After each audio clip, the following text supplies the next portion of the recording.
I rented a small wooden cabin up north for 2 weeks. I didn't pick it for any romantic reason or to get away from it all. The truth was, I needed to think. My life had gotten messy. My job wasn't going anywhere. I had broken up with someone I thought I would marry, and I was spending too much time either scrolling my phone or drinking at night, trying not to think about any of it. A friend told me about this place near a small lake, surrounded by woods, about 4 hours from the city. I didn't ask too many questions. I just booked it and left. The drive up was long but not hard. I remember how the paved highway slowly gave way to gravel roads, then dirt ones. I saw fewer and fewer houses. Eventually, I found myself completely surrounded by tall trees. The GPS stopped working about 10 minutes before I reached the cabin. It was late afternoon, and sunlight was still coming through the trees. The air smelled like pine with a faint dampness, like moss or wet bark. The cabin sat in a small clearing. It was plain, wooden walls, metal roof, 2 windows, and a porch. No fence, no neighbors, no traffic sounds. Just quiet. I unpacked. The cabin had the basics.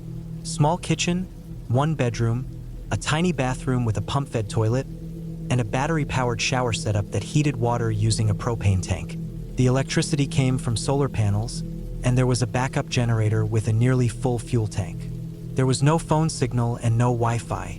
I had brought a couple books, a notebook, some dry food, and cans.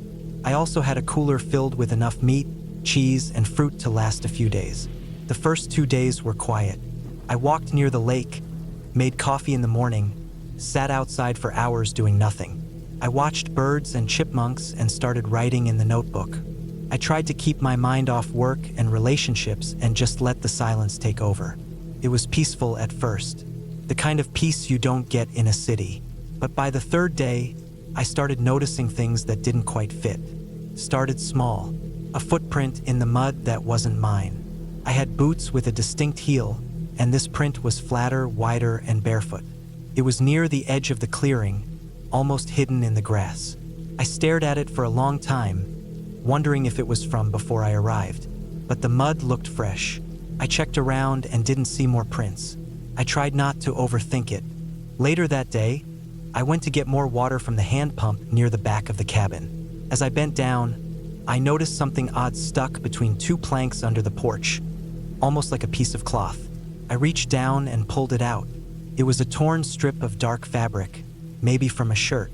It was frayed and slightly dirty, and I couldn't tell how long it had been there. Again, I brushed it off. Maybe someone stayed here before me and left it behind. On the 4th day, I went walking deeper into the woods. I followed the trail that led past the lake and into thicker forest. The trail wasn't marked, but I could see where others had walked before. I walked for maybe 30 minutes before stopping at a small hill covered in moss. I sat down and ate a protein bar, enjoying the cool shade. That's when I saw something odd. A tree up ahead had marks on it. Not animal scratches, not weather damage, but deliberate carvings. Straight vertical lines. 5 of them side by side. I walked closer. They looked like tallies. I found more of them on other trees. Not random. Spaced evenly, always 5 marks together. No words, no symbols, just tallies. I didn't know what to make of it. Maybe hunters marked trees to count days or locations. Maybe someone was playing a game. I turned back before sunset and walked faster than usual. That night, I kept the outside light on. I hadn't done that before. The cabin had a motion sensor attached to a small floodlight facing the front porch. I tried to sleep, but the woods were loud. Branches snapping in the distance. Leaves rustling too much for there to be no wind. I kept telling myself it was animals. Maybe a raccoon or deer. I finally fell asleep around midnight. Around 3 a.m., the floodlight came on. It woke me instantly. The light poured through the curtains, bright enough to glow on the cabin walls. I sat up in bed, heart racing. I waited to hear something. Footsteps, knocks, anything. But I heard nothing. I got up slowly and walked to the window. I pushed the curtain to the side just an inch. I saw nothing. The porch was empty. The clearing was quiet. The trees stood still, unmoving. I waited a few more minutes before stepping back. I tried to convince myself it was a squirrel, maybe something small enough to trip the sensor. I went back to bed but didn't sleep for the rest of the night. The next morning, I checked the porch. There was no sign of anything, no scuffs, no tracks. I walked around the cabin in a slow circle. That's when I saw something that made my stomach drop.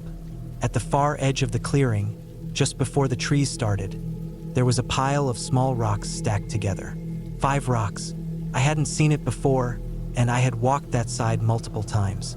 They were too neatly placed to be natural. One on top of the other like a tower, just high enough to come up to my knee. On top of the highest rock was something small and black. I got closer. It was a glove. A single, thin glove. Old, worn. It looked like it had been there a long time, but the rocks were clean. They hadn't been covered in rain or dirt. I kicked the pile over and threw the glove deep into the woods. I stayed inside most of that day. I read a book, made coffee, listened to the wind. Every hour or so, I looked out the window. There was a growing tension inside me I couldn't explain. I wasn't being watched. I didn't hear voices, but something was wrong. I felt it like you feel pressure before a storm. I wanted to leave, but I had no clear reason to go. Nothing had happened yet. That night, I locked the door. I pushed a chair in front of it, even though I knew it wouldn't do much. I kept a flashlight and a long kitchen knife beside the bed. I didn't think I'd use them, but I needed to feel like I had something. The light came on again, this time around 1 a.m. I stayed in bed. I didn't move for 10 minutes. When I finally stood up and looked out the window, I almost dropped the flashlight. There was a man standing at the edge of the clearing. He wasn't walking. He wasn't moving. He stood completely still, arms by his side, half in the shadow of the trees. I couldn't make out his face. He didn't have a flashlight or backpack, just a dark shirt and pants, maybe. He stood there for maybe 30 seconds, then turned and walked back into the woods. I didn't sleep at all that night. By morning, I had made up my mind to leave. I packed fast, threw everything into the car, and made a quick breakfast. I turned on the generator to charge my phone for GPS, even though I knew signal wouldn't come back for miles. Before leaving, I walked to the porch one last time and looked out at the trees. The man wasn't there, but the pile of rocks was, stacked again. Same height, same 5 stones. But this time, on top, there was something else.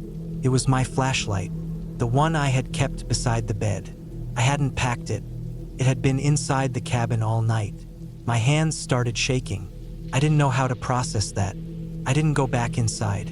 I got in the car and started driving. The dirt road felt longer than I remembered.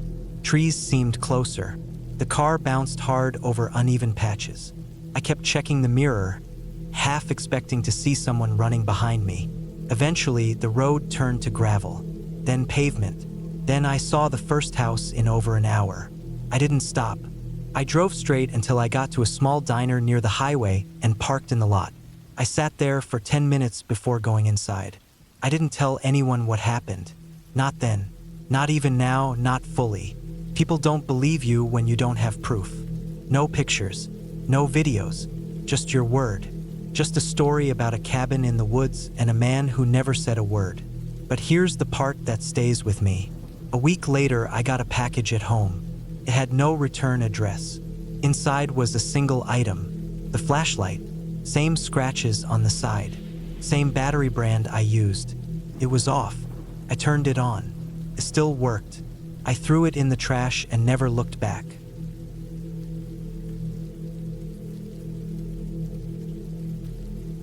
I went up to the cabin by myself that year in the first week of October. It was the only week I had off before the holiday season hit hard at work. The weather was already turning colder, but I liked that. I packed light, just a duffel bag with clothes, some dried food, water containers, a flashlight, and my old .22 rifle just in case something wild got too close. I had been to that cabin plenty of times before with friends, but this was the first time I went alone. It was my uncle's place. Nothing fancy. Wooden walls, one small bedroom, a fireplace that barely worked, and a creaky back door that never quite closed right. The roof was metal and always rattled when the wind hit just right. The cabin sat deep in the forest, nearly a 2-hour drive off any main road. Once you parked your car at the edge of the woods, There was still a 40-minute hike through trees and uneven terrain before you reached it. There was no electricity, no cell signal, and no plumbing. Just silence and nature. I thought I needed that. I'd been stressed out for months. Between work, bills, and a bad breakup, I felt like I was always plugged into something. Emails, phone calls, noise. I thought going off the grid for a week would help clear my mind. The hike in was quiet. I didn't see anyone on the trail. I crossed a small stream halfway through and refilled one of my water bottles. The air was crisp, and I remember how the leaves were just starting to turn golden. I liked the silence. It felt like something I hadn't felt in years. That quiet, empty kind of peace that only comes when you're far from everything. When I got to the cabin, everything was the same as I remembered. A pile of split firewood was still leaning against the wall near the door, probably left over from the last time someone visited. I unlocked the door with the key my uncle had given me years ago. The inside smelled a little musty, but that was normal. I opened the small windows, wiped down the counters, and dusted off the table and the bed. I made a small fire using newspaper and some dry kindling, just to knock the chill out of the air. Then I unpacked and laid out my sleeping bag on the old bed in the corner. The first night was calm. I sat outside on the small wooden step with a metal mug of black coffee, watching the trees. The sky got dark fast. No light pollution out there. When it got dark, it got really dark. You couldn't see your hand in front of your face. The stars were the only light other than my flashlight. I stayed out until I started to feel the cold bite into my skin, then went back inside, locked the door, and fell asleep without trouble. The second day was uneventful too. I walked around a bit, did a short hike to the ridge nearby, and came back by late afternoon. I kept checking my phone out of habit, but of course, no signal. It was almost funny. I left it inside after that. I made a simple dinner of rice and some canned tuna. I read an old hunting magazine I found in one of the drawers. I felt a bit bored, to be honest, but in a good way. My brain wasn't racing for once. It was the third day when something felt off. I woke up at around 6 a.m., just as the sky was starting to turn gray-blue. I made coffee and went to sit on the step again. That's when I saw something that didn't make sense. Down the slope, maybe 200 feet away, just at the edge of the tree line, I saw a person. At first, I thought it might have been another hiker or someone who got lost. But the longer I stared, the more wrong it looked. The figure was standing too still. No movement. Arms at the sides like they were waiting for something. I stood up, squinting. I thought maybe it was a dead tree or something shaped like a person. But it wasn't. I could see the shape too clearly. Human, standing upright. They weren't doing anything. Just standing there at the edge of the trees, half hidden by the branches. I waited for a long time, maybe 5 or 10 minutes. Nothing moved. I called out. Not loudly, just a simple, "Hey." I got no response. After a while, I went inside, grabbed the binoculars from the drawer by the bed, and stepped back outside. I looked through them. The figure was gone. That's when I got a weird feeling in my chest. Not fear exactly, but a deep uneasiness. Like when you're walking downstairs in the dark and miss a step. I scanned the tree line for a few minutes but didn't see anything. I figured maybe I was just seeing things. Maybe it was a trick of the light and shadows. I tried to brush it off, but the feeling stayed with me. That whole day I kept glancing back toward the woods. Nothing ever showed up again, but I started to feel watched. Even inside the cabin, I kept the curtains closed. That night I couldn't sleep. Every sound made me sit up and listen. Twigs snapping outside, wind in the trees, something tapping lightly against the back wall. Probably a loose branch or the wood pile shifting. But I couldn't shake the feeling that someone was close. I ended up staying up almost the whole night, dozing off sometime near dawn. The fourth day, I decided to leave early. My original plan was to stay 6 nights, but I didn't care anymore. Something felt wrong. I packed up my bag before lunch, put out the fire, locked the cabin, and started heading back. The trail felt different on the way out, more closed in. I didn't see any animals, no birds, not even squirrels. It was too quiet. I had the rifle slung across my shoulder, and I found myself gripping it tighter as I walked. About halfway back, I had to stop. I noticed something in the mud along the edge of the trail. Footprints. Not mine. Larger, heavier prints. They were fresh too. Edges still clean. They followed the trail for a while, then veered off into the woods. I crouched down to look at them, trying to make sense of it. They weren't boot prints like a hiker would leave. They looked like bare feet. No shoe tread, no laces, just toes and heels pressed into the wet ground. I stood there for a long time, just staring. I didn't hear anyone. I didn't see anyone, but I didn't feel alone. I picked up my pace. I didn't run, but I moved fast. I was sweating even though the air was cool.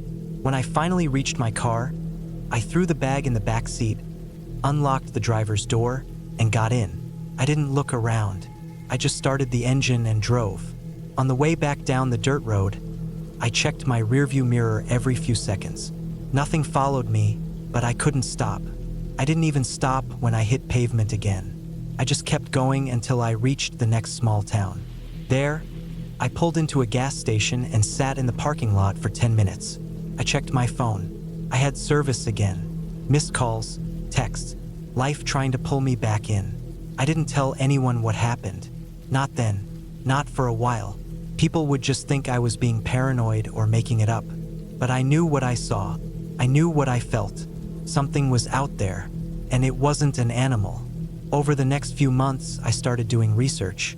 I looked up stories of strange sightings near that area. There were a few. Old posts in forums, reports of missing hikers, even a news article from 10 years ago about a man who went off the grid and was never found. The area didn't have a lot of people passing through, which made it hard to get consistent information. But one story stuck with me. It was from a guy who said he went camping alone near that same forest and saw a man standing still at the edge of the woods. The description was almost exactly what I saw.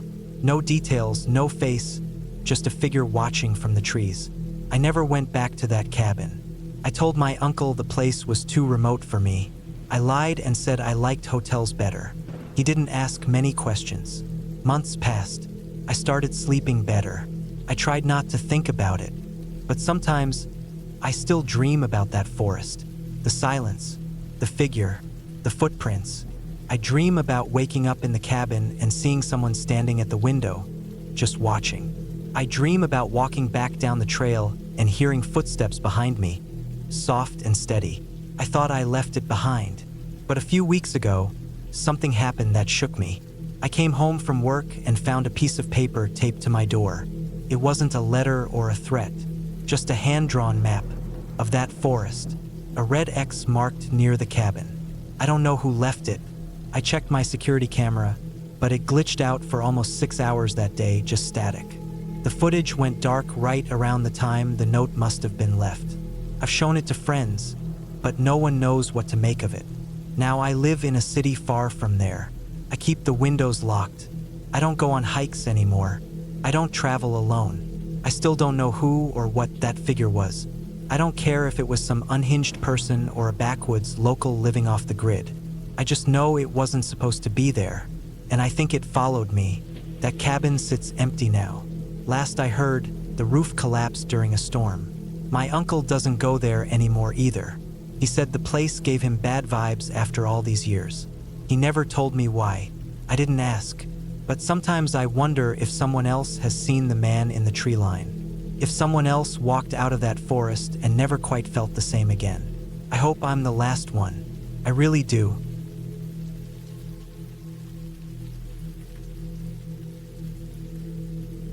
I took the trip because I needed to get away. Work had been grinding me down for years, and the last few months had been the worst of all. I didn't talk to anyone about it.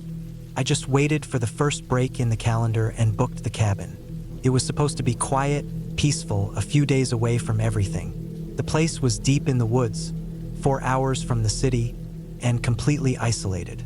I found it on a private rental site. The listing said, "No neighbors, no noise, just nature." That sounded good to me. I packed 3 bags, one with clothes, one with food, and one with tools and small gear like a flashlight, lighter, folding knife, and portable charger. I left early on a Thursday morning. The drive was long and winding, and once I passed the last gas station an hour from the cabin, I didn't see another car.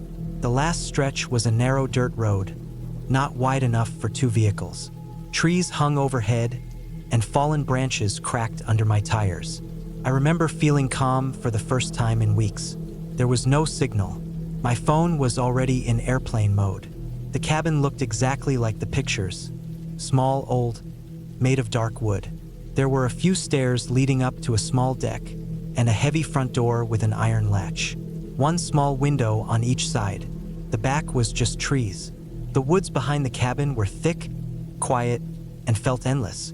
Inside, the place was simple.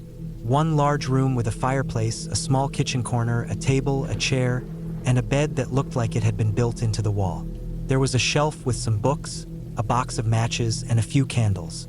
The bathroom was just a door in the corner, with a small sink, a toilet, and a weak shower head hanging over a concrete floor.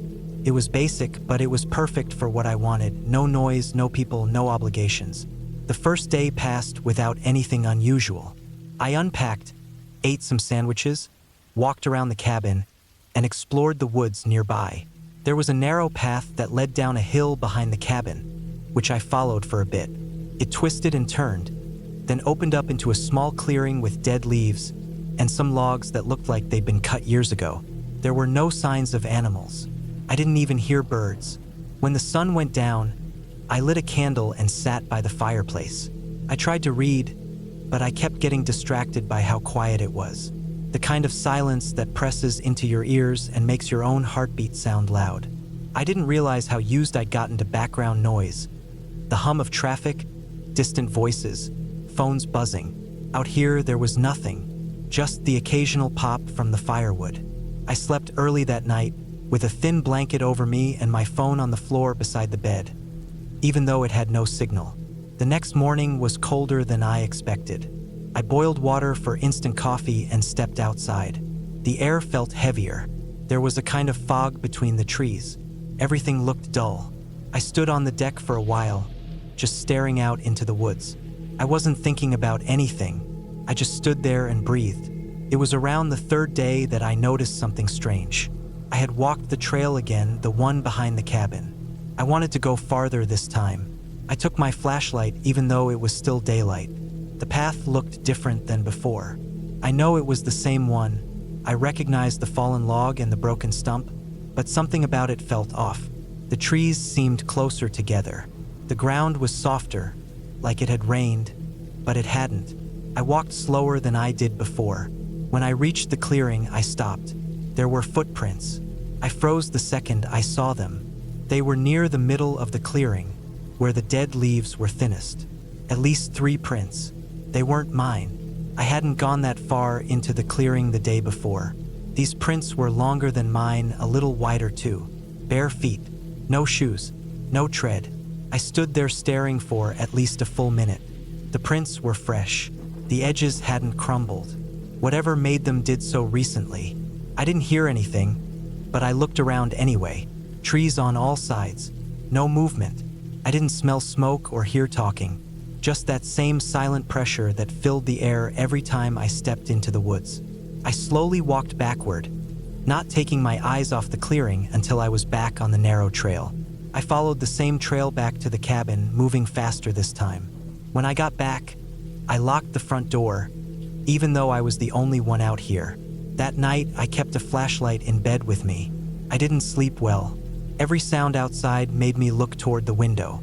The next morning, I checked the clearing again. I don't know why I did that. Maybe I thought I imagined it. But the footprints were still there, and more had joined them.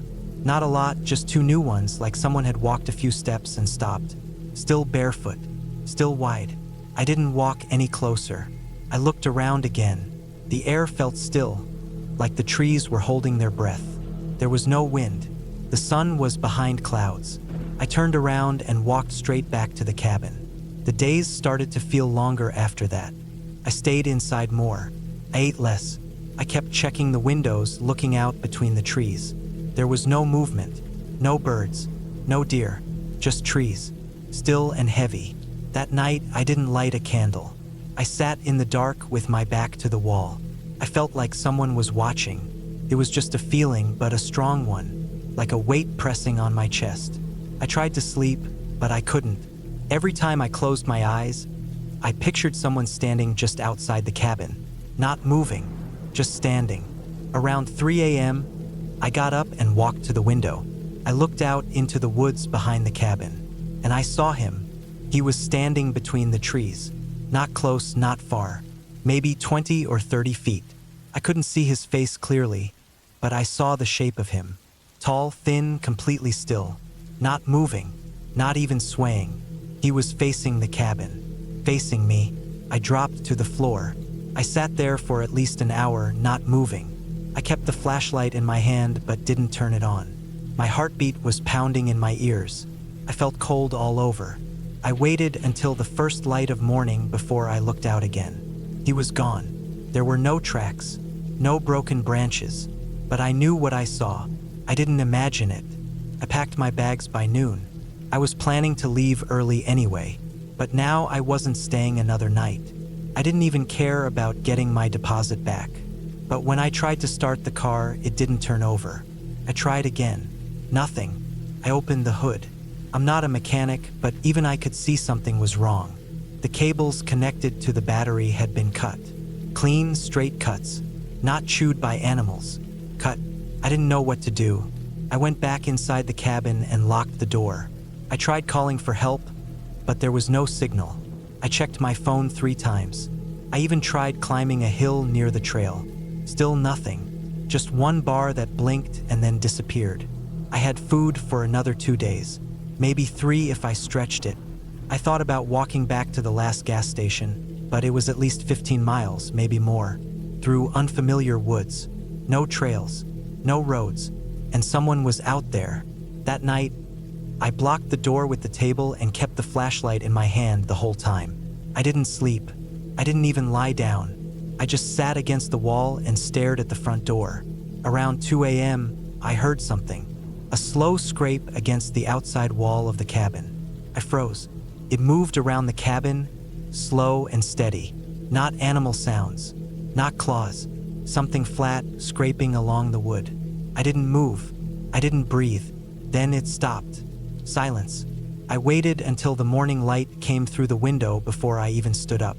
When I finally looked outside, there were marks on the wall. Long, straight lines. 5 of them, like someone dragged their fingers across the cabin from one end to the other. I checked the car again, even though I knew it wouldn't work. The battery was dead. The cables were gone completely now. That was the day I decided to walk. I filled my backpack with water, 2 cans of food, and a knife. I left everything else behind. I didn't leave a note. I didn't care. I didn't take the trail this time. I headed in the opposite direction, through thick trees and uphill paths. I used the sun to guide me, keeping it to my right in the morning and left in the afternoon. I figured if I just kept walking, I'd eventually hit a road. I walked all day. My legs ached. I drank more water than I should have. I didn't see any people, no cabins, no signs, just endless woods. As the sun went down, I found a spot between 2 large rocks where I could rest. I didn't make a fire. I didn't want anyone seeing it. I just sat with my back to the rock and waited for morning. I didn't sleep that night either. I heard snapping branches. I heard breathing. I heard someone walking slowly around the rocks. I didn't move. In the morning, I saw footprints again. Bare feet, same size as before. He was following me. I walked faster that day. I didn't stop for anything. I scratched my legs on branches, slipped on mud, tore my backpack on.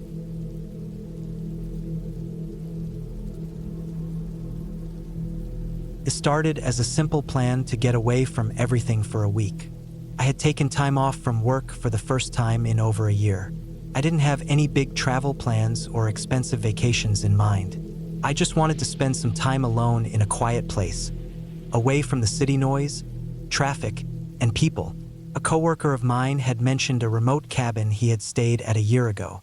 It was deep in the woods, about a 4-hour drive from where I lived, and he told me it was peaceful, cheap to rent, and perfect for disconnecting. The idea stuck in my head for a few weeks until I finally decided to go through with it.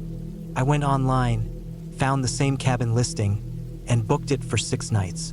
It looked very basic, just one bedroom, a wood stove for heat, no Wi-Fi, no cell signal, and only a small generator for lights and a mini fridge. That was fine with me.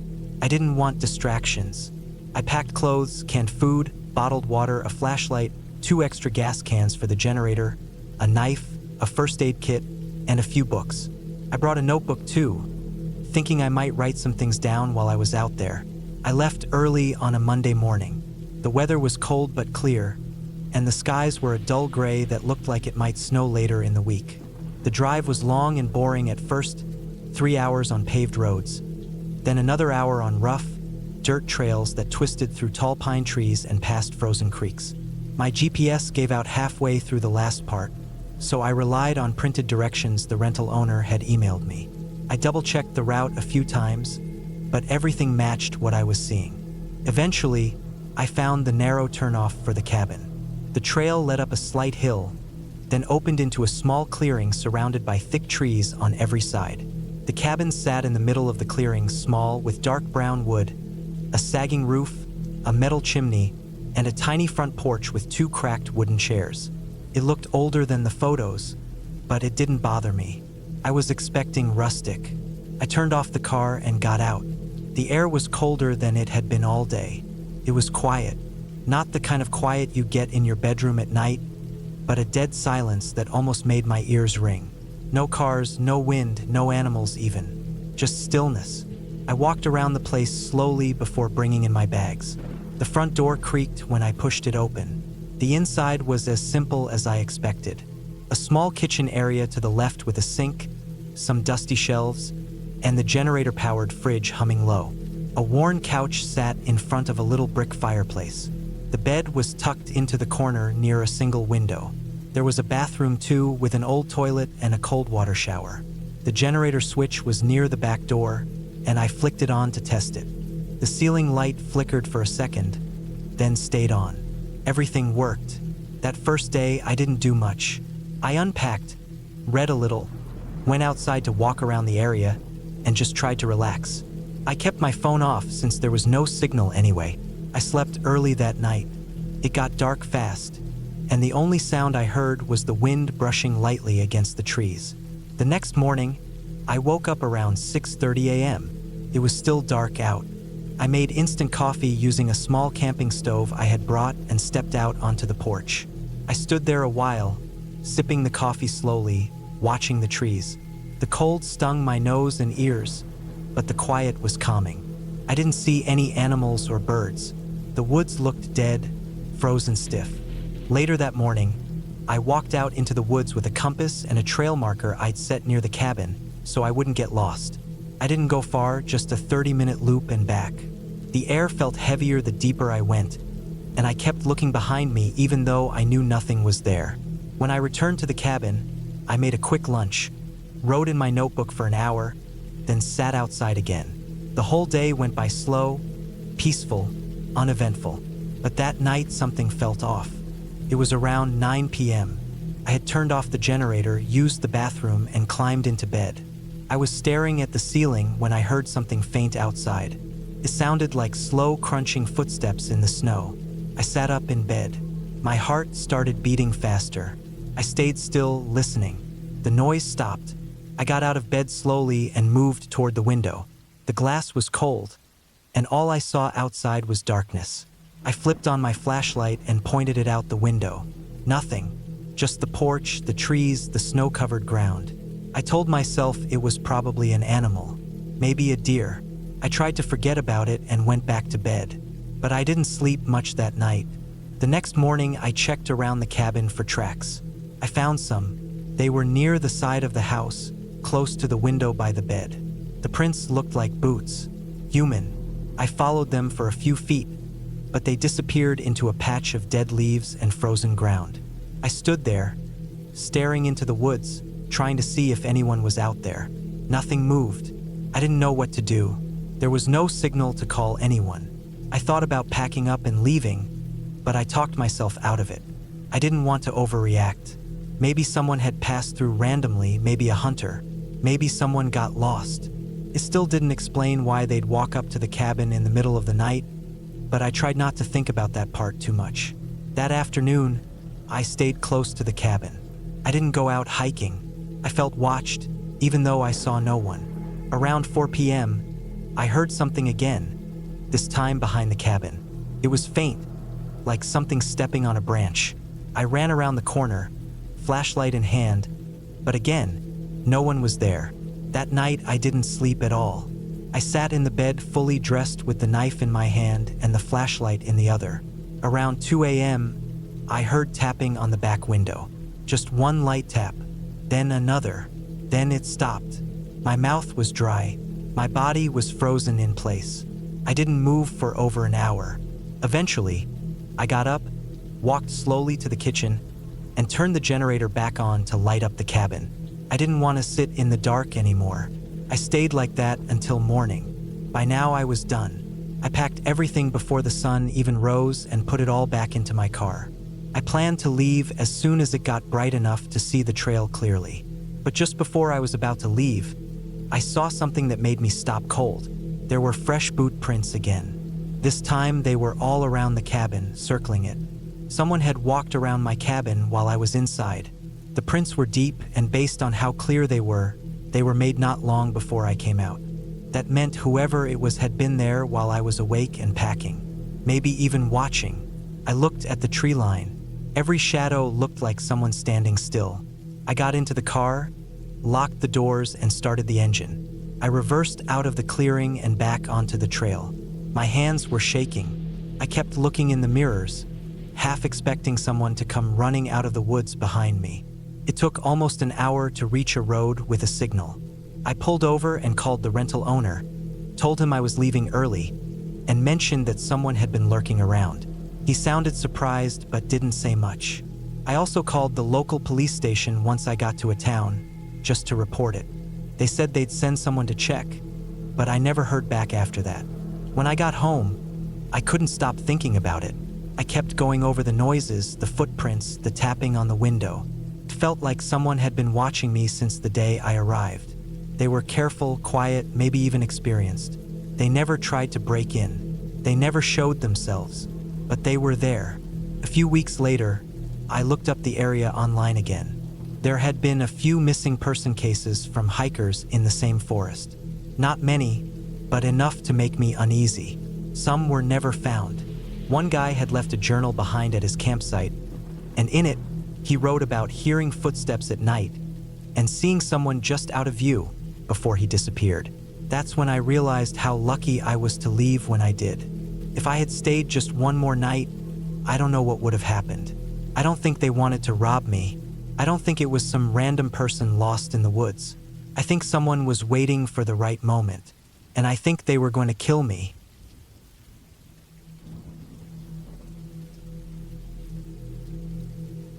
I know how that sounds, and maybe I was stupid to do it, but I'd been looking for some solitude.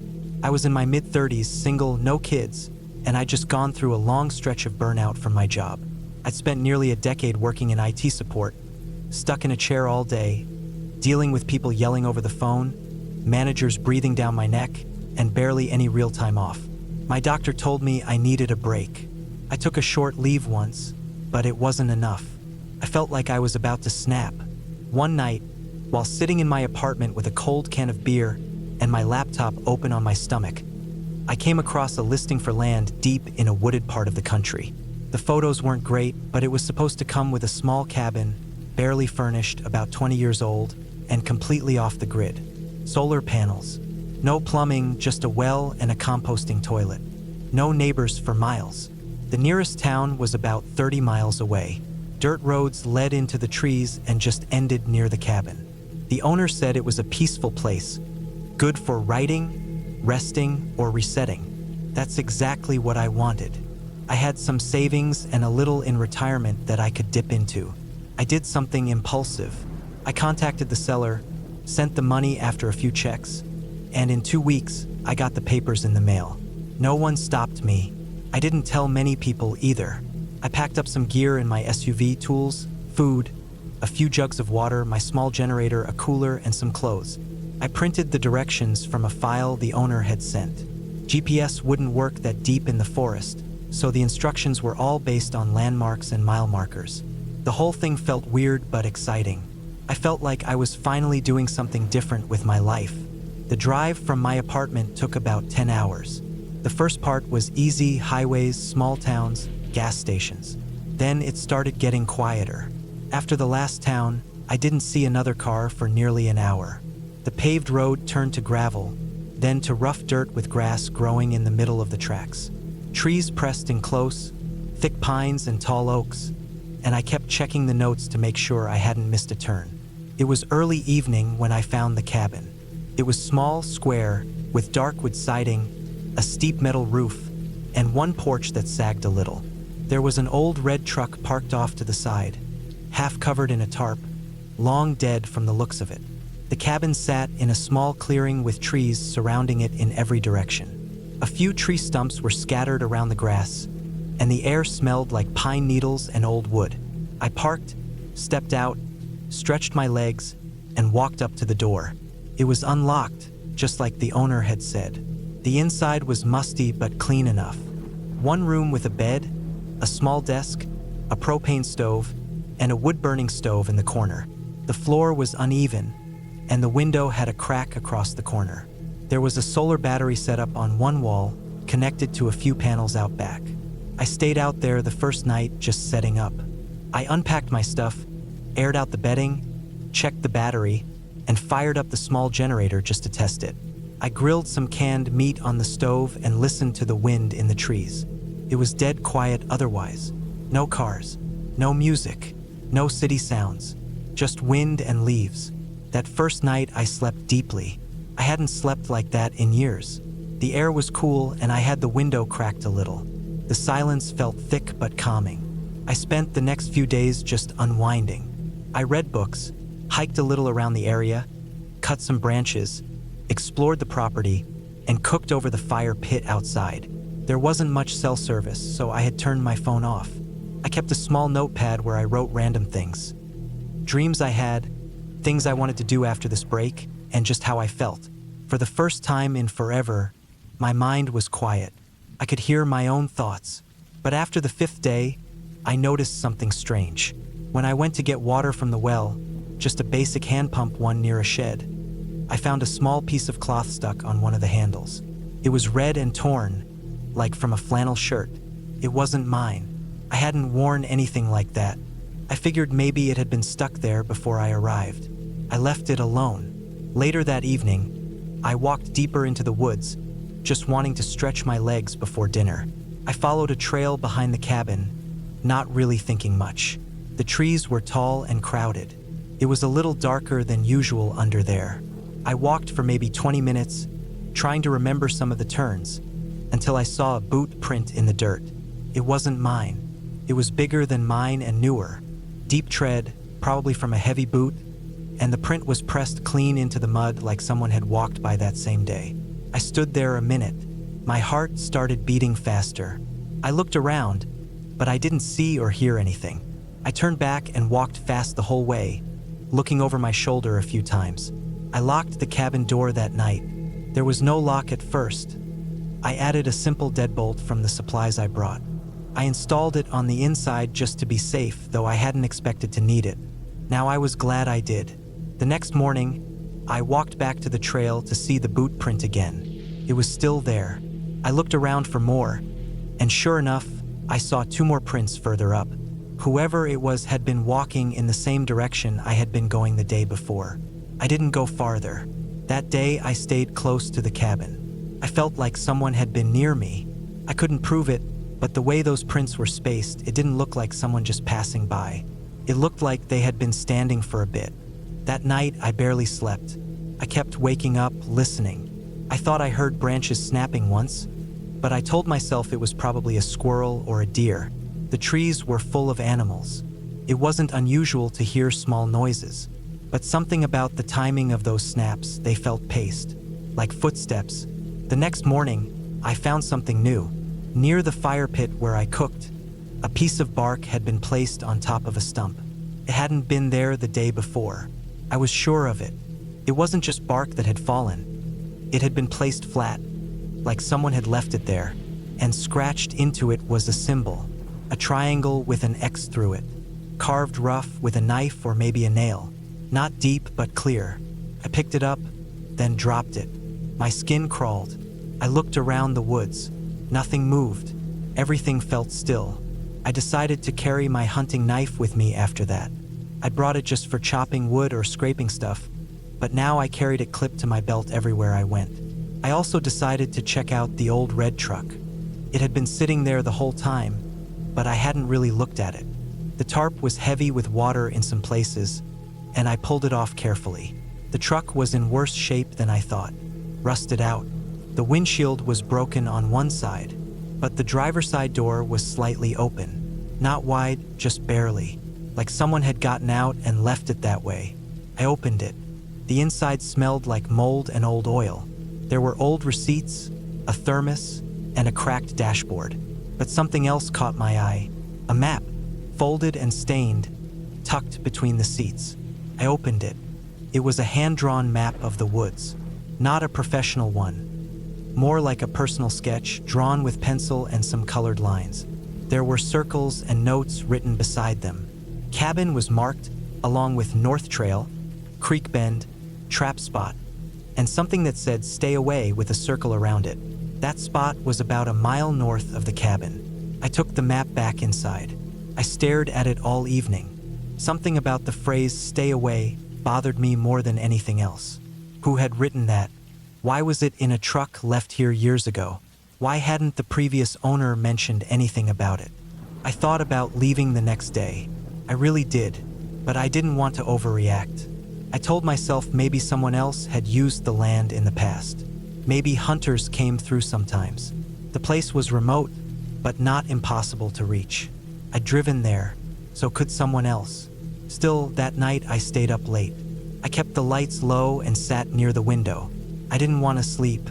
Around 2 a.m, I saw something, a flicker of movement out near the trees. Just one quick step, then nothing.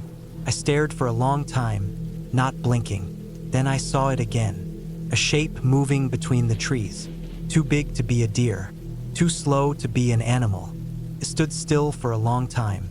I couldn't make out a face or anything, but I knew it was a person, just standing, watching the cabin. I didn't move. I didn't make a sound. I just sat there in the dark, knife on my lap, heart hammering in my chest. After a long while, the figure stepped back and disappeared into the trees. I didn't sleep at all. The next morning, I packed up my stuff. I loaded the generator, the cooler, my clothes, everything. I didn't care if I had a few days left. I didn't want to be there anymore. But when I turned the key in my SUV, it didn't start. Nothing, not even a click. I checked the battery, the wires, the fuel. Everything looked fine. I tried again. Still nothing. I opened the hood and stood there, breathing heavy. Then I saw it.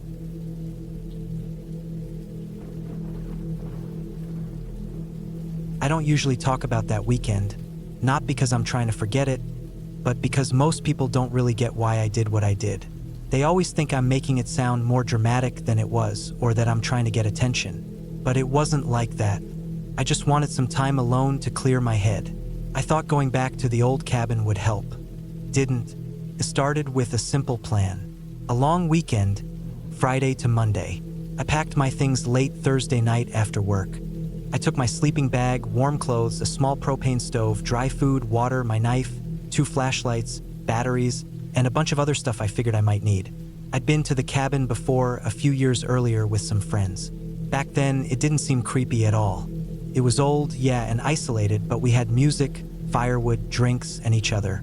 Things always feel safer when there are other people around. This time, I was going alone. The cabin was deep in the woods about 3.5 hours from my place.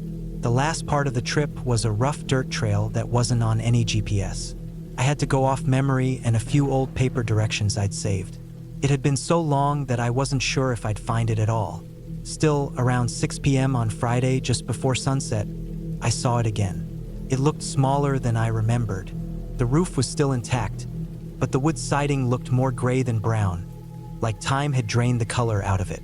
The clearing around the cabin was overgrown. Grass reached almost to my knees. Some vines had crept up the porch railings. The steps creaked loudly as I walked up. There was a heavy smell in the air. Not exactly bad, just old. Like dust, damp wood, and something else I couldn't name. I stood there for a while, looking around, listening. The woods were dead quiet. It wasn't peaceful, though. It felt like the trees were listening back. I opened the front door. It groaned just like it used to. Inside, things were how I remembered, mostly. A wood stove in the corner. 2 small windows with torn yellow curtains. A table with one leg slightly shorter than the others. The wooden floor had a spot near the door that sagged when you stepped on it. I tossed my backpack on the table and opened the small back room. That's where the bunk bed was, still solid. I laid my sleeping bag on the bottom bunk and unzipped it to let it puff up. I spent the first hour sweeping out dead bugs and clearing cobwebs. Then I set up my stove on the porch and boiled water for noodles. I ate with a plastic fork, sitting on the top step, watching the sky turn dark. I didn't build a fire because I didn't want to attract animals or people. Not that anyone should be out there. The nearest road was at least 5 miles away. When it got too cold, I went inside and locked the door behind me. I double-checked all the windows, even though they didn't really latch properly. I left my boots by the door and crawled into the sleeping bag, still wearing most of my clothes. The mattress under the sleeping bag was thin and hard. The wood frame of the bunk bed groaned slightly when I shifted. There was no insulation, and the wind outside made the walls creak now and then. That first night, I barely slept. Every time I started drifting off, a sound would wake me. A branch snapping, a thump on the roof, wind against the side of the cabin. I kept checking my watch. Felt like the night stretched on forever. Around 3:45 a.m., I heard something near the back window, a sort of slow dragging sound in the grass. I froze. I didn't move, didn't breathe. It lasted maybe 10 seconds, then stopped. I waited another hour before I dared to turn on my flashlight. I didn't see anything. No prints, no animals, nothing. I tried telling myself it was just a raccoon or maybe a deer, but I didn't really believe it. The next day, I tried to relax. I made instant coffee and ate a granola bar. I took a walk around the area. The woods were thick and silent. No birds, no insects, just that still, heavy quiet. I kept checking behind me, even though I didn't hear anything. My skin felt too tight, like my body was warning me about something I couldn't see. Around noon, I walked back to the cabin and sat on the porch again. I tried reading a paperback I brought, but I couldn't concentrate. Every sound made me stop and look up. By afternoon, the wind had picked up. The trees swayed, and I started to hear creaks and thumps again. I went inside, thinking maybe I should leave early. But then I felt stupid. I had come all this way, and nothing had even happened. Just my nerves acting up. I made another meal, drank water, cleaned up, and tried to distract myself. When the sun went down, I closed everything again and locked myself in. I kept my flashlight in my sleeping bag with me. That night was worse. At 1:12 a.m., I heard footsteps outside. Not animal movement, footsteps. Human. Slow, deliberate steps. I held my breath and listened. They circled the cabin.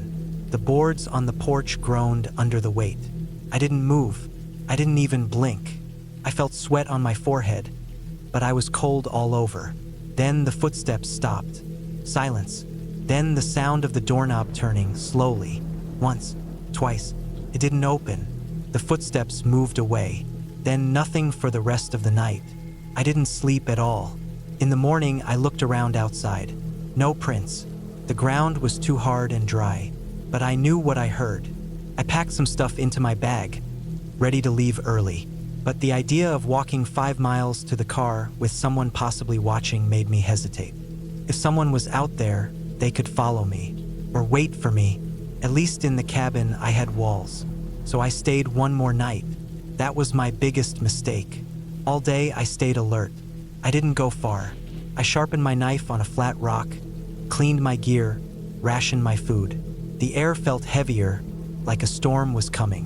The sky stayed gray even when it didn't rain. Around 6 p.m., I gathered dry twigs and made a small fire in the stove inside, just for warmth. I tried not to think. I didn't want to imagine anything. As night fell, I turned off all lights and sat in the dark for a long time, trying to listen for anything. Nothing came. By midnight, I crawled back into the sleeping bag, fully clothed, my knife in one hand, flashlight in the other. At 2:19 a.m., I heard the door creak. Not the doorknob, the actual door. I froze. Then, slow steps across the floorboards. Inside the cabin. Whoever it was, they were barefoot. I could hear the soft pads of their feet. One step at a time. Cautious. Measured. I stayed perfectly still. The steps moved past the table. Past the stove. Toward the back room. Toward me. There was no lock on the bunk room door. Just a gap in the wall and a curtain. The curtain moved. I heard it. Just a soft brush of fabric. Then the steps stopped. I couldn't see anything. I didn't dare turn on my flashlight. I didn't even blink. I listened with every part of me.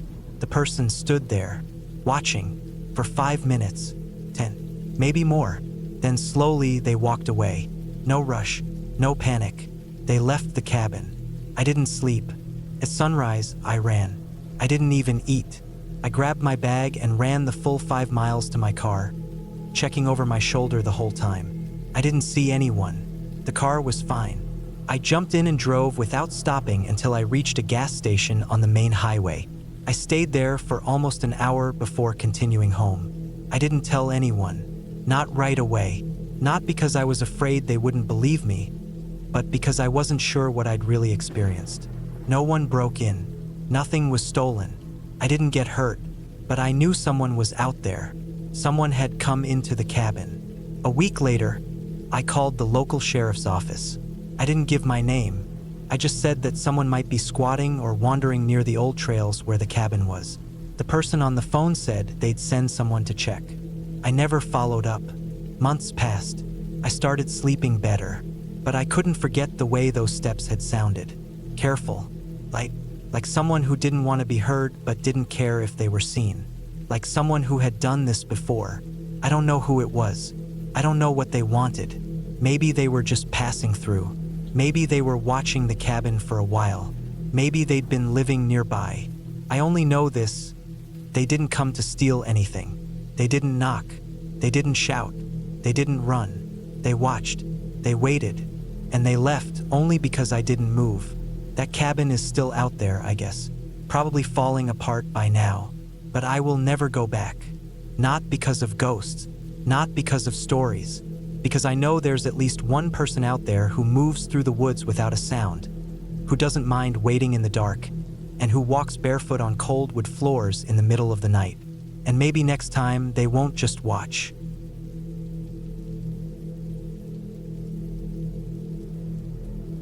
I needed a break. Life was getting too loud, too fast, and too heavy. My job was a mess. My sleep was broken, and I felt like my heart was always racing for no reason. I didn't want to talk to anyone. I didn't want advice. I just wanted to go somewhere quiet and stay there for a while. I found a listing for a cabin out near a river, way up in the woods, about 3 hours away from town. No Wi-Fi, no cell signal, no neighbors. That sounded perfect. The pictures made it look peaceful. It was small, with wood paneling, a metal roof, and a small porch facing the river. The trees behind it were tall and dense. There was a fire pit, a single bedroom, and a basic kitchen. It had running water, electricity from a small solar setup, and a wood stove for heat. It wasn't luxury, but it looked like the kind of place where time slowed down and nobody would bother you.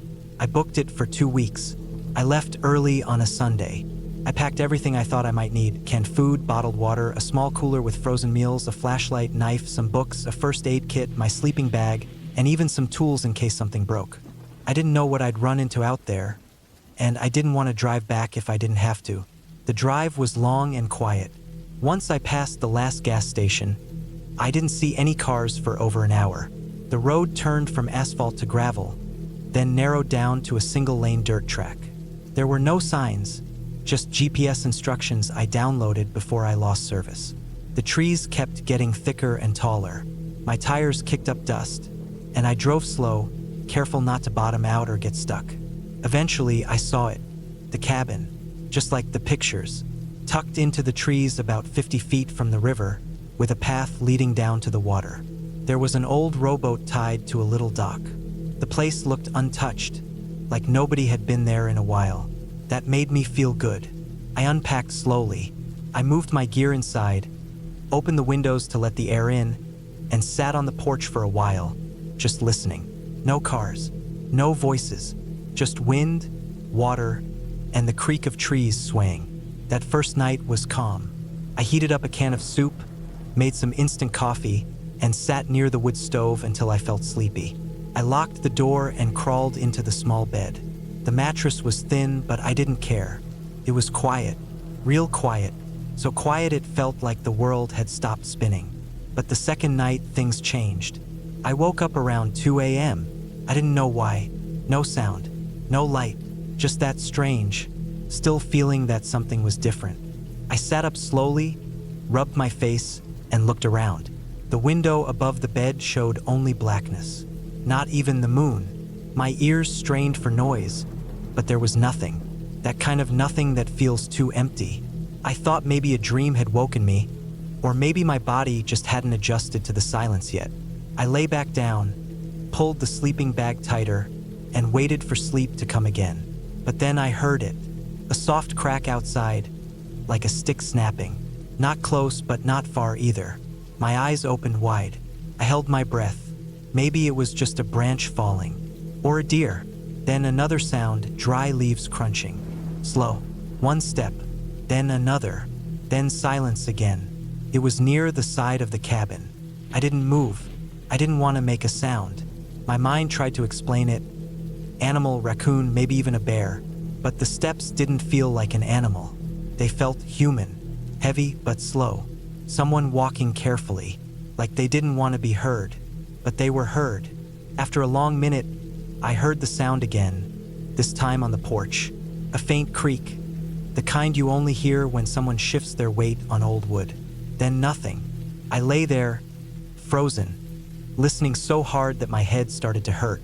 I don't know how long I waited, but eventually, I heard the steps again, moving away, back into the woods. Crunch, crunch, then silence. I didn't sleep the rest of the night. When daylight came, I got up slowly, grabbed the knife I brought, and opened the door. The porch looked normal. The dirt around it was soft, but I didn't see any clear prints.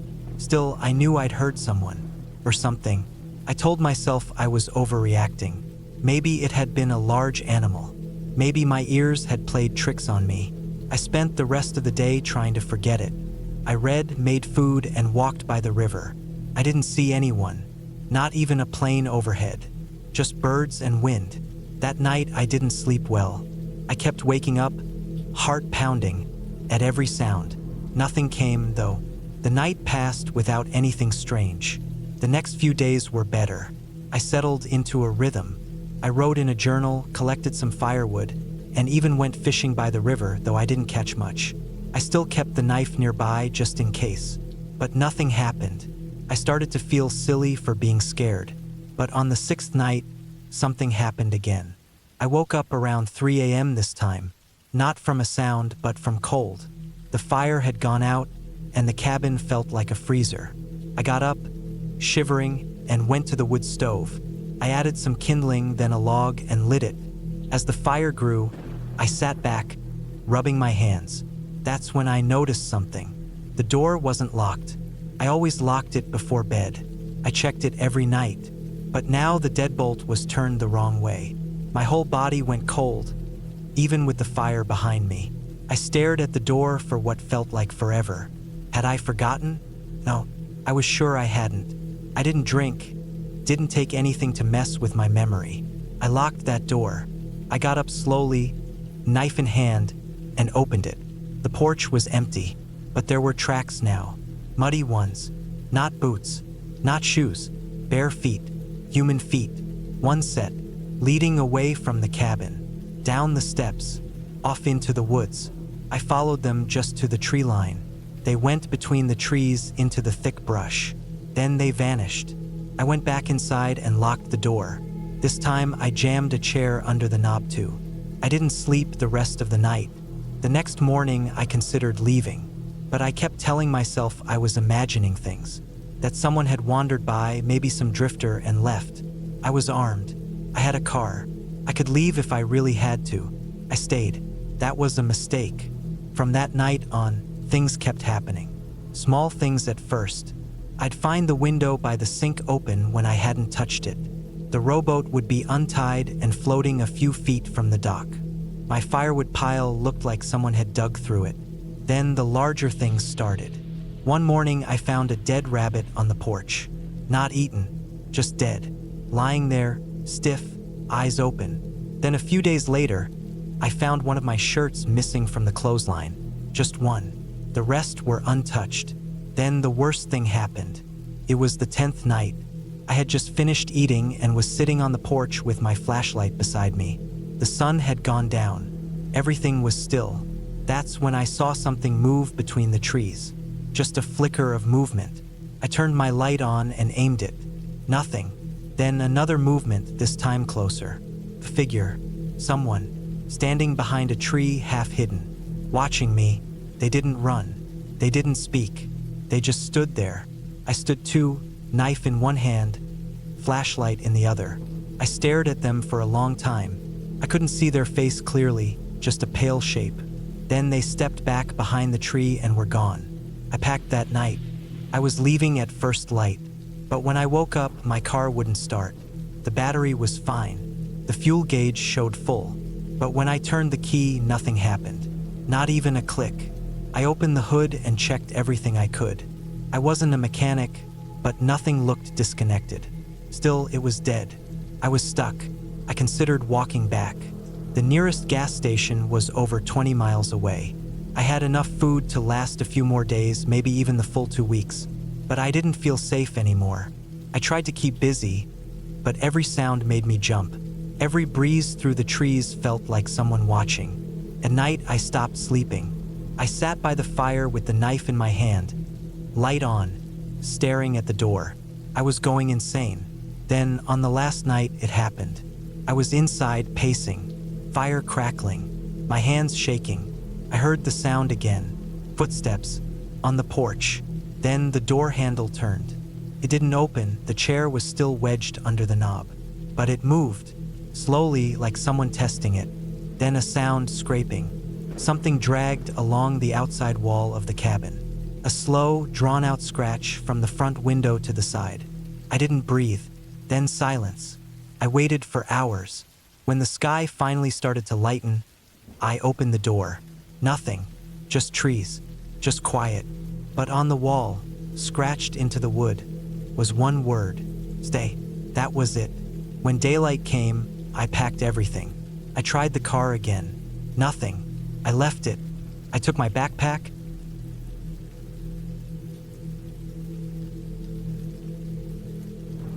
It was supposed to be a short trip, maybe 3 or 4 nights at most. The cabin belonged to an old coworker of mine who had moved out of the country and never came back to get rid of it. I had been struggling with stress from work and a pretty bad breakup, and when I mentioned needing a break from everything, he gave me the keys and told me I could use the place for as long as I wanted. The cabin sat deep in a remote forest up in the northern part of the country. You had to drive off the main road for almost an hour through rough dirt tracks, and then hike the last half mile through trees and rocky trail. There was no cell reception and no electricity, only a propane stove and a wood-burning heater. He said it was stocked with old supplies and some dry goods and canned food that still might be good. I packed enough of my own stuff just in case. The first day was quiet. I reached the cabin around early afternoon. It looked like something out of a postcard. Old wood, chipped paint, sagging porch, and surrounded by tall pines that blotted out the sky. There was no one else for miles. Not even signs of hunters or hikers. That's what I liked about it. I just wanted to be away from people. Inside, the air smelled like dust and wood. There was a small kitchen, a table with 2 chairs, a little bed with a lumpy mattress, and a stone fireplace. There were some shelves full of old books, some maps, and jars of dried beans and lentils. The windows were covered with old curtains. Some had holes. I put my bag down, opened the windows to let the air in, then walked outside to explore a little before the sun went down. There was an old shed about 30 yards to the left of the cabin, partially sunken into the ground like the earth was trying to swallow it. Behind the cabin was a narrow trail that seemed to go deeper into the woods. I followed it for a bit, but it didn't lead to anything obvious, just more thick forest. I turned back. I made a fire that night and sat on the porch. It was cold, even though it was early fall. The trees around me swayed in the wind, and every now and then I'd hear a snap of a branch or a rustle in the brush. But I figured it was just wildlife, squirrels, birds, maybe a deer. I was used to camping. I wasn't scared, but something about being alone in that place made my stomach tight. The next day, I stayed close to the cabin. I spent most of the morning chopping some firewood with a rusty axe I found behind the shed. I cleared some of the brush, swept the porch, and made a simple meal with some rice and beans. I wrote in my journal for a bit and tried to enjoy the quiet. Late in the afternoon, while I was stacking wood behind the shed, I noticed something strange. There was a footprint in the soft dirt near the tree line. It was faint, like it had been made a day or two ago, but it was too big to be mine. I wear size 10 shoes. This print looked at least 2 sizes larger. It also looked like a work boot print, heavy sole, thick heel. I didn't remember seeing it when I first walked around, but I wasn't really looking then. Still, it stood out. I told myself it was probably old. Maybe my coworker had walked there when he last visited. Maybe a hunter passed through. I didn't think much of it, but I walked a little into the trees to see if there were more. I didn't find any, just that one. That night, I had trouble sleeping. Every sound outside felt louder than usual. Every gust of wind made the branches scratch the windows. I kept hearing something tapping on the back wall, but I figured it was just pine cones or something falling from the trees. I got up twice to check outside. Both times, there was nothing, just cold air and empty forest. The third day is when things started getting worse. When I woke up, I noticed something on the porch railing. There was a single pine cone, placed right in the center of the railing facing the front door. I didn't remember seeing it there the night before. It looked like it had been deliberately set there, not dropped or fallen. It was balanced right in the center like someone had placed it carefully. I walked around the cabin, looking for any signs of animals or people, but there were no new tracks. The dirt around the cabin was undisturbed. Still, I had that uneasy feeling in my stomach again. I took the pine cone and tossed it into the woods. I spent most of the day inside. I read for a while and tried to keep my mind off it. I told myself I was just being paranoid.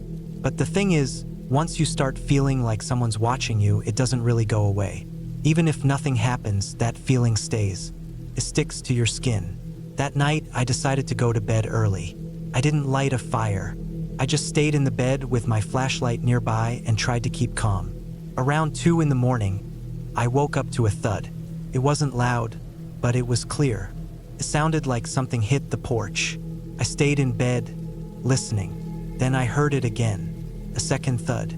This time a little harder, like someone stepped on the wooden porch steps. I sat up and grabbed my flashlight. My heart was beating hard. I didn't want to open the door, but I didn't want to just sit there either.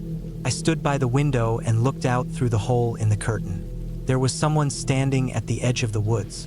He was far enough that I couldn't see his face clearly, but I could see the shape of him. Tall, broad shoulders, heavy coat. He was just standing there, not moving, like he was watching the cabin. I didn't know how long he had been standing there. I backed away from the window slowly. My hands were shaking.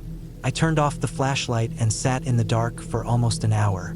When I looked again, he was gone. I didn't sleep for the rest of the night. The next morning, I packed my bag and decided I was going to leave. I didn't care if it was paranoia. I didn't care if I had to walk miles to get reception. I wasn't going to stay another night. But when I walked out to the trail, I saw something that made my stomach twist. There were footprints all around the cabin. They circled the porch, went around the sides, even behind the shed. Big boot prints, the same size and shape as the one I saw before. And there weren't just a few, there were dozens. Like someone had walked around the cabin over and over while I slept. I didn't run, but I walked fast. I followed the trail back to where I had left my car. When I reached the dirt road, my car was still there, but every tire was slashed. All 4, deep cuts like with a hunting knife. The driver's side mirror was broken, and the windshield had a long crack across it. The inside of the car was untouched. Nothing stolen, just the damage. Just enough to stop me from leaving. I stood there for a long time. I didn't know what to do. I had no signal. I was too far from the main road to walk.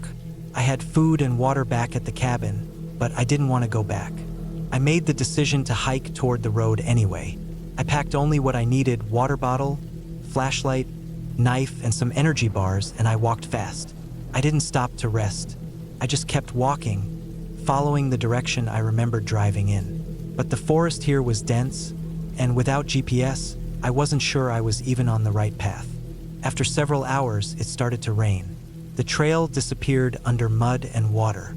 My legs were shaking, and I was freezing. At one point, I slipped and fell hard on a rock, cutting my hand. I wrapped it with my shirt and kept moving, but I was getting lightheaded. I ended up turning around.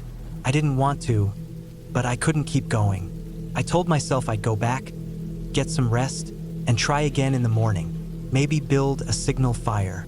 Maybe the person who had been watching had moved on. Maybe they were gone. But when I returned to the cabin, the front door was wide open. Inside, everything was turned over. The mattress was sliced open. The books were torn from the shelves. Every drawer and cupboard was open, but nothing was stolen. It looked like someone had searched through the place violently, but didn't take anything. On the table, there was something new, a small, folded piece of paper. I opened it with my shaking hand. There were no words, just a crude drawing. A figure standing next to a smaller figure lying down. A tree behind them, and an arrow pointing from the tree to the cabin. I didn't sleep that night either. I sat in the corner with my knife in my lap, eyes on the door. I didn't hear anything, but I knew whoever had done this had been inside. I wasn't safe. The next morning, I didn't wait.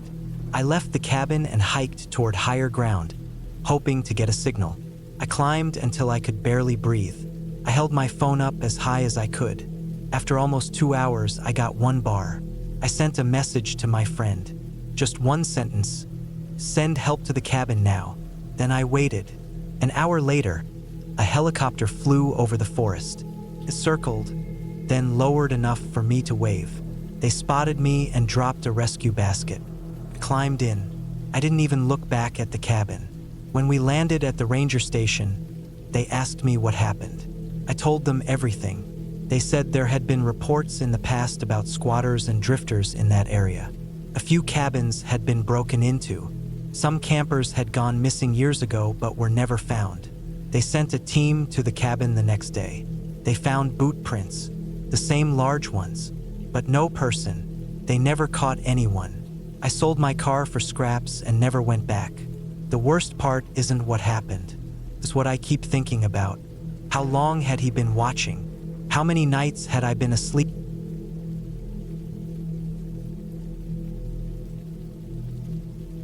I booked the cabin in early October, just as the leaves were turning but before the first hard frost. It was advertised as a secluded off-grid getaway about 5 hours north of where I lived. I didn't want anything fancy, just 4 walls, a roof, and space away from everyone and everything. I had saved the listing weeks before, and I finally decided to pull the trigger after work started grinding on me. I didn't tell anyone about it, not because I was being secretive, but because I just didn't feel like explaining it. I wanted to disconnect, sit by a fire, maybe do a little hiking, and read some of the books I kept meaning to get through. It was deep in the woods, up a gravel road that ran for about 20 minutes after the last paved intersection. The cabin was old but kept up decently. No power, just propane for the stove and a wood stove for heat. It had a hand pump for water and an outhouse a little walk behind the place. I brought everything I'd need: canned food, propane, a couple jugs of water just in case the pump had issues, firewood, a camp axe, and a cheap fold-up cot for sleeping because I didn't trust the mattress the owners had left behind. It was silent out there. No traffic, no planes overhead, no voices. Just wind and squirrels, the occasional snapping branch. It was exactly what I thought I needed. The first night was peaceful. I set up the cot, cooked some beans, and sat outside until it got too dark to see. I remember the firelight dancing on the tree trunks. The woods were quiet in a way that made my chest feel light, like the pressure of the world had finally let off. I woke up once during the night because I had to piss. I stepped outside, barefoot, careful where I walked. I stood in the cold and let it out, watching my breath float in the air. That was when I first got a weird feeling. Not from anything I saw or heard, just a feeling like I wasn't really alone. It didn't make sense. I hadn't passed a single car for the last hour of the drive, and I hadn't seen any fresh tire tracks in the gravel. I pushed it out of my mind and went back to bed. The next morning, I woke up before the sun. I made coffee on the propane stove and sat on the steps outside, bundled in a hoodie and jacket, drinking it while fog drifted between the trees. A red squirrel sat on a branch watching me. I watched it back. I spent that day hiking the old logging road behind the cabin. There were no trails, just overgrown paths and deer runs. I brought my compass and kept careful track of my steps. I didn't want to be one of those people that wanders 5 miles off and ends up on the news. After maybe 2 hours of slow walking, I came to an old hunting blind up in a tree. It was falling apart. The wood was warped and the metal ladder rusted. Looked like no one had used it in years. Nearby, though, I found something that didn't make sense. There was a tree stump with fresh shavings on it. Someone had been using it to split wood. Not just small pieces either, but long, thick logs. Not rotten or left behind from years ago. These were fresh, green wood. The axe marks on the stump were clean, not aged or weathered. That told me someone had been there recently. I crouched and ran my fingers over one of the logs, still sticky with sap. That prickled something in me. Maybe it was nothing. Maybe another cabin owner used this area too. But it didn't sit right. I hadn't seen another structure within an hour of walking, and the rental listing said nothing about shared property. I turned back after that. I didn't like the way the wind sounded anymore. When I got back to the cabin, I looked at the gravel road more carefully. No new tracks, no footprints. I told myself the shavings could have been from a few weeks ago, even if the wood looked new. The forest keeps things preserved sometimes. Maybe someone was prepping for deer season and came through just once. That night, the unease was stronger. I kept the lantern lit longer than I normally would have. I listened. Nothing unusual. I tried reading, but my mind kept drifting. At some point, I nodded off in the chair by the stove. Sometime during the night, I heard something. It was the kind of sound that wakes you up without knowing why. Not loud, not sharp, just something, like a breath under the door or a footstep in the leaves. But when I sat up and listened, there was only silence. The stove crackled. The wind pushed softly against the walls. I didn't hear it again. I went outside in the morning and walked the perimeter. I wasn't looking for anything specific, just needed to walk it off. My boots crunched in the frosty grass. A rabbit darted across the edge of the clearing, and for a second, I envied its simplicity. Run, eat, hide. No overthinking. No trying to explain a sense of wrongness. That third day is when things started getting harder to brush off. I had left my axe leaning on the side of the cabin. I kept it covered so dew wouldn't rust it. That morning, it was gone. At first, I thought I moved it and forgot. I checked inside, behind the stove, near the stacked firewood. Nothing. Then I saw it about 40 feet into the trees, buried halfway into a log. Not a tree stump, a log, as if someone had been using it, like they were showing me that it still worked. I didn't move it. I just stared at it. My skin felt cold even under my jacket. That wasn't wind chill cold. That was deep, nervous cold. I looked around slowly. The trees were still. The sky was pale and dry. No signs of animals. No sounds of anything moving. I walked back inside and shut the door. I slid the deadbolt, then wedged a chair under the knob. Felt stupid and theatrical, but I needed to do something. That day I didn't hike. I just stayed inside mostly. Read, made soup, watched the woods through the windows. Every couple hours I checked that axe. It didn't move. That night I couldn't sleep. I sat on the cot in the dark, holding the small knife I brought for cooking. I knew it wouldn't help if someone really wanted to come in, but it made me feel a little less helpless. Sometime after midnight, I heard crunching outside. It was slow, measured, like steps trying not to be heard, but not trying that hard. Then it stopped. I waited. I didn't move. My chest barely rose with each breath. I sat that way for what felt like a long time. Could have been 10 minutes. Could have been an hour. Then, just once, I heard something brush the side of the cabin. That was enough. I stayed awake until the sun came up. When I finally stepped outside, the axe was gone again. This time, it was back near the stump I had first seen the day before. Not even hidden, just stuck in the wood like someone had been using it again. I pulled it out slowly and brought it back to the cabin. I kept it inside this time. I didn't even know if I should still be out there. The problem was, I had no cell service. The rental agreement said it wouldn't work that far out. That was part of the charm. The owners even bragged about it in their description. No distractions, just you and nature. I had a vehicle, but the gravel road was long, with no lights and full of loose rock. I didn't want to drive it in the dark unless I had to, so I told myself I'd leave at dawn the next morning.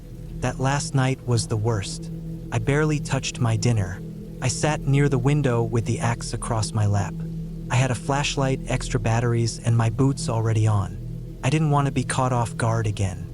Around 2 in the morning, I saw movement. Not noise this time, movement. I kept the lantern low so it wouldn't reflect on the glass. Out in the trees, about 20 feet back, something shifted. It was too large to be an animal, and too steady. I watched it for maybe 5 minutes. It didn't come closer. I didn't move. Then it was gone. I stayed right there, muscles locked, until the first hints of sunlight started filtering through the trees. I packed everything fast. Didn't even wash the dishes. I just shoved it all into the back of the car, double-checked I had the keys, and pulled out. Driving down that gravel road, I kept glancing in the mirror. I didn't see anything following me, but that didn't help much. I got back to paved roads, finally reached a gas station with reception, and sat there in the parking lot for a long time before doing anything.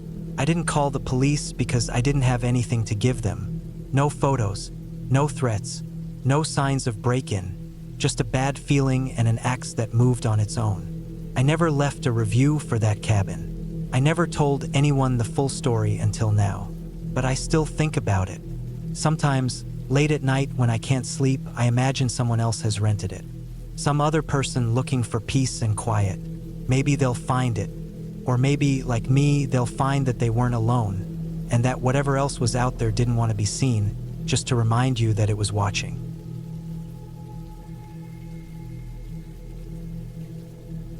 It started as a plan to get away from the noise. I had been working non-stop for nearly 10 months without a proper break. The city was exhausting. Constant traffic, sirens at night, neighbors slamming doors, and that endless pressure of always being online, always reachable. I had been feeling it in my chest for weeks. That heaviness, like a thick sweater soaked in water. Every task felt harder than it should have been. I'd lost sleep, skipped meals, and grown detached from people I used to enjoy being around. I needed something that wasn't buzzing, blinking, ringing, or demanding. I found the cabin on a quiet listing site. Ridgeway Cabin, it was called. No luxury, no Wi-Fi, no distractions. Just a small place tucked away deep in the woods, 5 miles off a barely used dirt road near the Montana border. It was owned by an older man who only used it in the winter for hunting, and he had no problem renting it to someone looking for quiet. The photos showed a small 1-bedroom cabin with a wood stove, a simple kitchen, a tiny porch, and a view of trees in every direction. The place looked old but solid. There was a nearby creek for water and a manual pump installed inside for convenience. The owner told me I'd have to bring my own food, fuel, and gear. No cell service, no visitors. That was the deal. I packed up my SUV with a cooler full of food, 2 gas containers, a stack of firewood, some basic tools, and my camping gear. I threw in a few books, my camera, and a journal. I didn't even bring my laptop. I left it on the kitchen counter back home on purpose. I wanted nothing digital with me.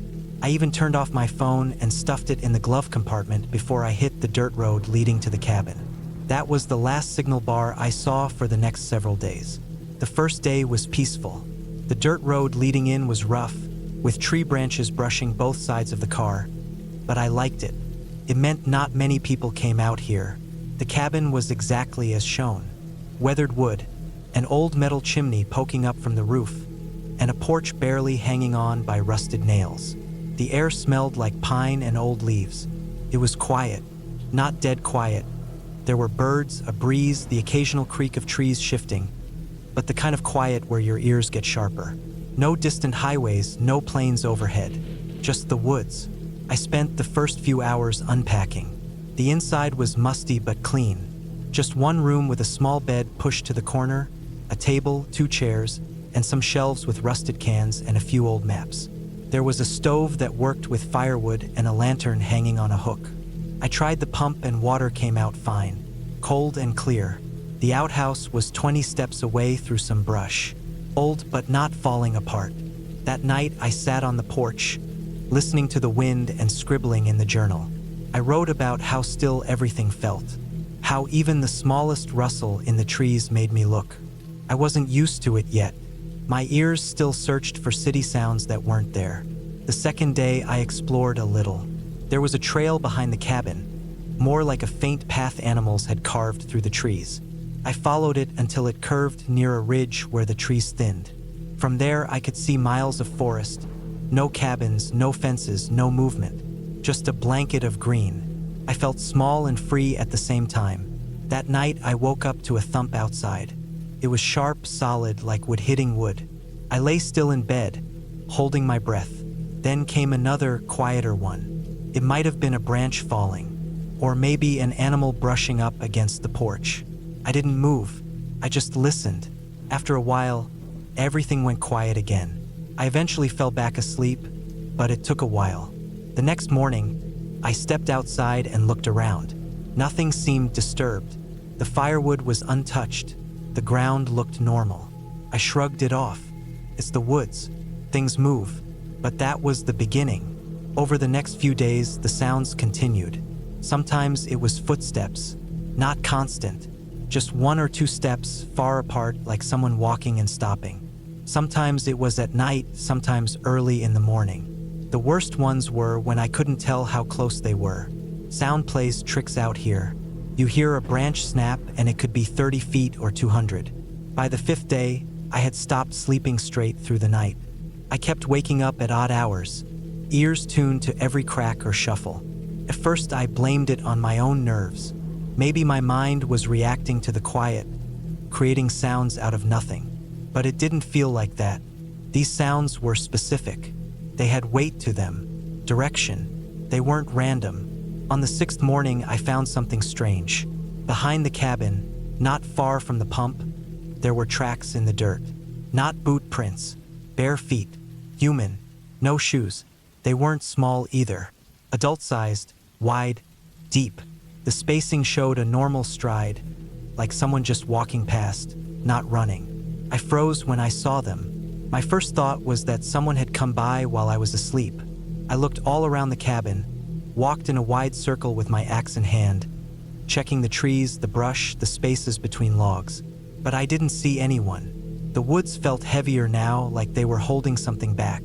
That day, I didn't leave the cabin much. I stayed inside with the door locked, listening. I kept trying to come up with explanations. A lost hiker? A squatter? Maybe someone who lived nearby and passed through sometimes? But that didn't make sense. There were no roads or cabins for miles. And who walks barefoot through thick woods filled with brambles and sharp rocks? That night was the worst. I lay in bed with my axe close by, my flashlight on the nightstand. Around midnight, I heard what sounded like slow, dragging steps on the porch. The wood creaked. It wasn't loud, but it was steady. One step, pause, another. I didn't move. I didn't even breathe hard. I just stared at the ceiling and listened. After a while, the steps stopped. Then came the faint sound of scratching on the wall. Not with claws, not an animal. It sounded like a finger or a stick, being dragged slowly across the wood, right outside where my bed was. I stayed awake until sunrise. When it got light enough, I opened the door and looked. The porch had smudges on it. Not clear footprints, just marks like someone had walked with damp or dirty feet. There were also scratches on the wood low to the ground, about knee height. They weren't deep, but they were there. I knew I couldn't stay much longer. I decided that morning I would pack everything and leave the next day. I had enough fuel to get back to the main road, and from there, I'd drive back to the nearest town. The peace I came for was gone. I didn't even feel scared in the normal way. I felt watched, studied, like I had become the noise in someone else's quiet world. That whole day I stayed outside. I stacked the firewood again. I cleaned up tools. I made sure the car was ready. I wanted to be around movement and light. As evening came, I started a small fire in the pit near the cabin and sat near it, not wanting to go back inside. The woods were still, but not calm, more like waiting. It was just after dark when I saw movement. At first, it was only a flicker in my peripheral vision. Then again, this time to the right. Something moving between the trees, fast, low. I stood up and aimed my flashlight. Nothing, just bark and leaves. Then I saw it again, this time a shape still and pale, crouched low behind a fallen log maybe 20 yards out. It didn't move when the light hit it. I couldn't see a face, but I could see the outline of shoulders, knees, arms.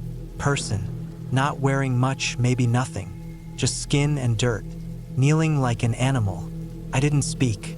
I didn't move closer. I just backed up to the cabin door and stepped inside slowly. I locked it behind me and stayed away from the windows. The rest of the night was noise, scraping on the walls, small pebbles hitting the roof, the pump creaking. I sat in the middle of the room with the axe in both hands, listening, heart pounding so hard it made my fingers twitch. I didn't sleep. I didn't even sit down. I just waited. When morning finally came, I didn't even pack the rest of my stuff. I grabbed the keys, shoved what I could into a bag, and left everything else behind. I drove fast, windows shut, eyes on the road. I didn't stop until I hit the highway and saw the first sign for a gas station. That was 2 weeks ago. I reported it to the local sheriff. He said he'd check it out, but he didn't sound concerned. Said it was probably an animal or maybe some local living off the grid. I could tell he didn't believe much of it. Maybe he'd heard things like this before. Maybe he just didn't want to get involved. I haven't gone back. I don't plan to. Sometimes I still hear it in my head, the sound of slow steps on wooden boards. The way the scratching seemed to follow me around the walls. The way that figure stayed completely still when the flashlight hit it. Like it wasn't afraid. Like it had done this before. I don't know who or what it was, but it wasn't a ghost. It was real. I smelled it, heard it, saw it crouching.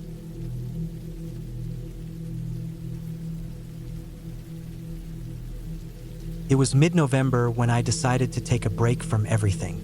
I had been working 6 days a week at a hardware store in the city, mostly on my feet, and by the end of every shift my legs would hurt and my lower back would feel stiff. It wasn't even a demanding job, just stacking shelves, helping customers, and doing inventory. But it felt like I was getting older too fast, and the noise, the people, the streets, everything just started to feel like it was closing in on me. I wanted silence. I wanted space. I wanted to be somewhere where the air didn't smell like gas or fried food. So I rented a small cabin about 4 hours north, tucked into the edge of a forest near a small lake. It was one of those private Airbnb listings, not in a tourist spot, and the host didn't even live nearby. He just gave me the lockbox code through the app, told me to take care of the place, and that was it. I brought enough groceries for a week, packed my clothes, some books, a flashlight, my knife, and drove up the highway early Saturday morning. The cabin was smaller than it looked in the photos, but it was clean and simple. 1 bedroom, 1 bathroom, a small kitchen, and a little living room with a fireplace that hadn't been used in a long time. The back faced the forest, and through the front window you could see the gravel road I came in on and some thick bushes across the way. There weren't any other houses or cabins nearby. The nearest one, according to the host, was about 2 miles south along the trail. The first 2 days were peaceful. I cooked basic meals, eggs, pasta, canned soup. I went for short walks into the woods, but never too deep. I brought my phone, but reception was spotty. I mostly used it to read downloaded books or check the time. I had no plans. I just wanted to rest. On the third night, something strange happened. It was around 11 p.m. I'd already eaten, brushed my teeth, and was lying on the couch under a blanket, reading. The cabin was quiet.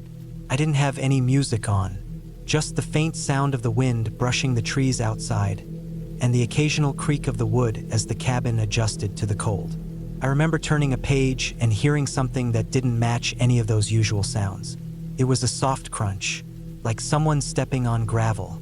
At first I thought it might be an animal, a deer maybe, or just my imagination, but then I heard it again. A slow, definite crunch of gravel, closer this time, just outside the front of the cabin. My heart started beating faster. I stayed still. The blanket felt heavier on me. I slowly sat up, turned my head to the window beside the front door. It was dark outside. I hadn't left the porch light on. Another step, crunch, then nothing. I didn't move for almost a full minute.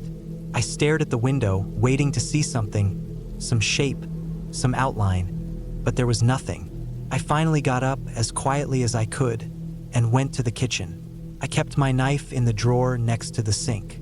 I took it out, held it low, and turned off the lamp in the living room. The whole cabin went dark except for the faint orange glow from the wood stove, which I'd lit earlier for warmth. I went to the front door and listened. Still nothing. No more footsteps.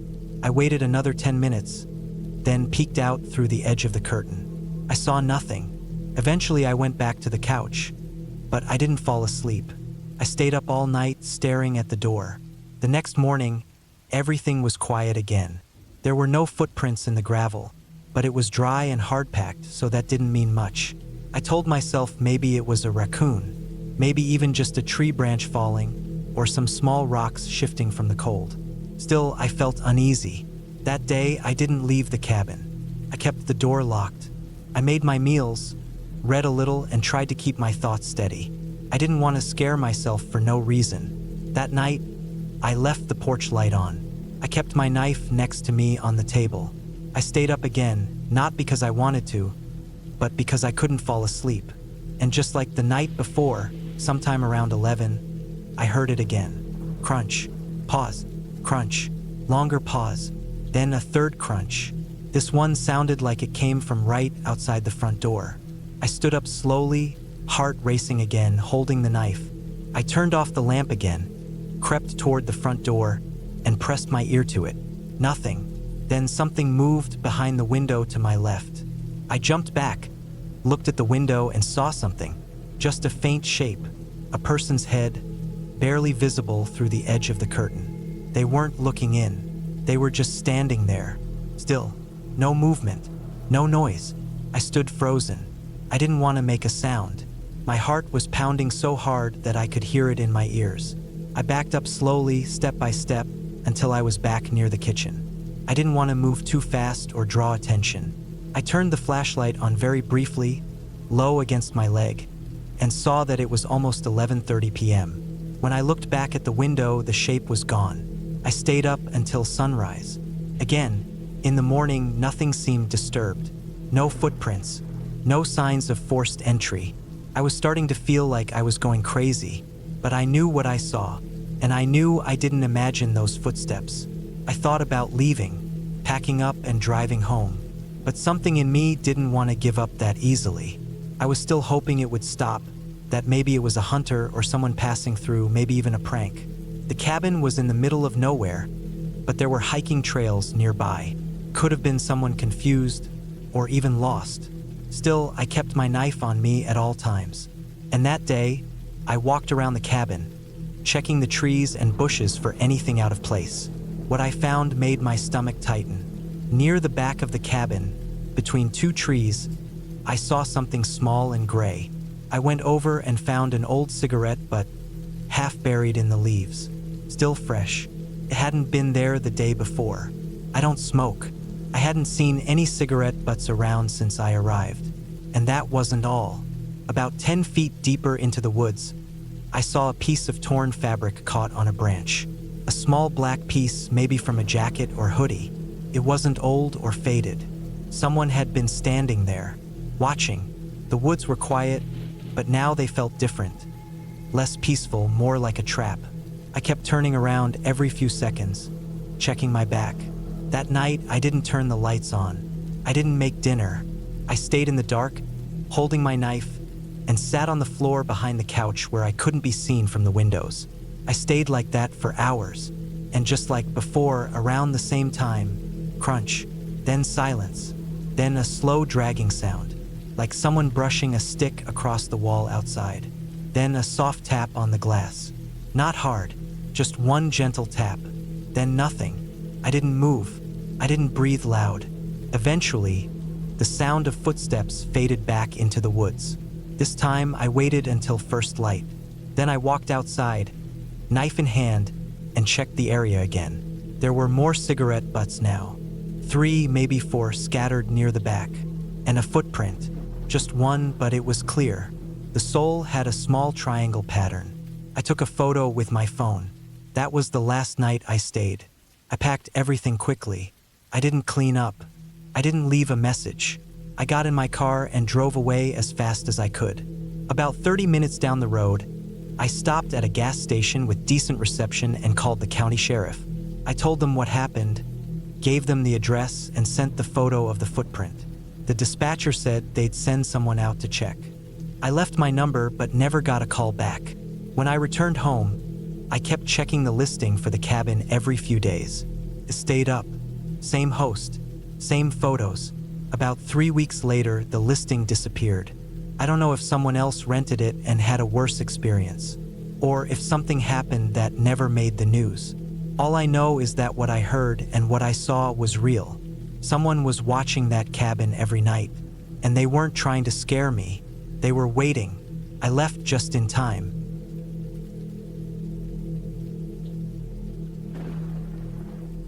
It was supposed to be a short break from everything.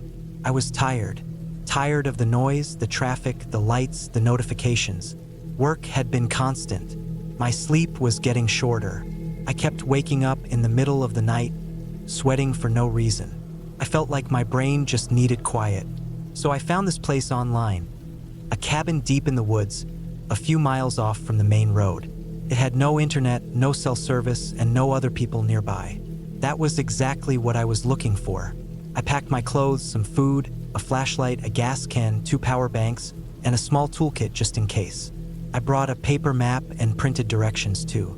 I wasn't going to rely on GPS in a place like that. I left early in the morning and drove for nearly 5 hours. The highway became a local road, then a gravel path, and finally just dirt. My car shook as I made my way through the last few miles. The trees got thicker. The sun was still up, but the branches above me made it feel like dusk already. When I reached the cabin, it looked even smaller than it did in the pictures. It was just one room with a front porch and a back window that faced a thick slope of trees. The wood was old and dark, the kind that doesn't look polished but solid. There was a small chimney on the side, probably for a wood stove. I parked the car in a patch of grass beside the building, grabbed my bags, and stepped onto the porch. There was a metal key lockbox nailed to the wood post. I punched in the code I got in my email and grabbed the key. Inside, the cabin was quiet. It smelled like old wood and dust, the kind of air you only get in places that have been closed for weeks. There was a small kitchen space on one side with a propane stove and a metal sink. A small bed was tucked in the corner, and there was a wooden table and chair in the middle. No TV, no radio, no clocks, just silence. There was a generator outside for the lights and the tiny fridge. I went out back to check on it. The tank was full and I had a backup gas can. I turned it on and heard it rumble softly. The lights inside flickered on. It was the only sound for miles. The first night was peaceful.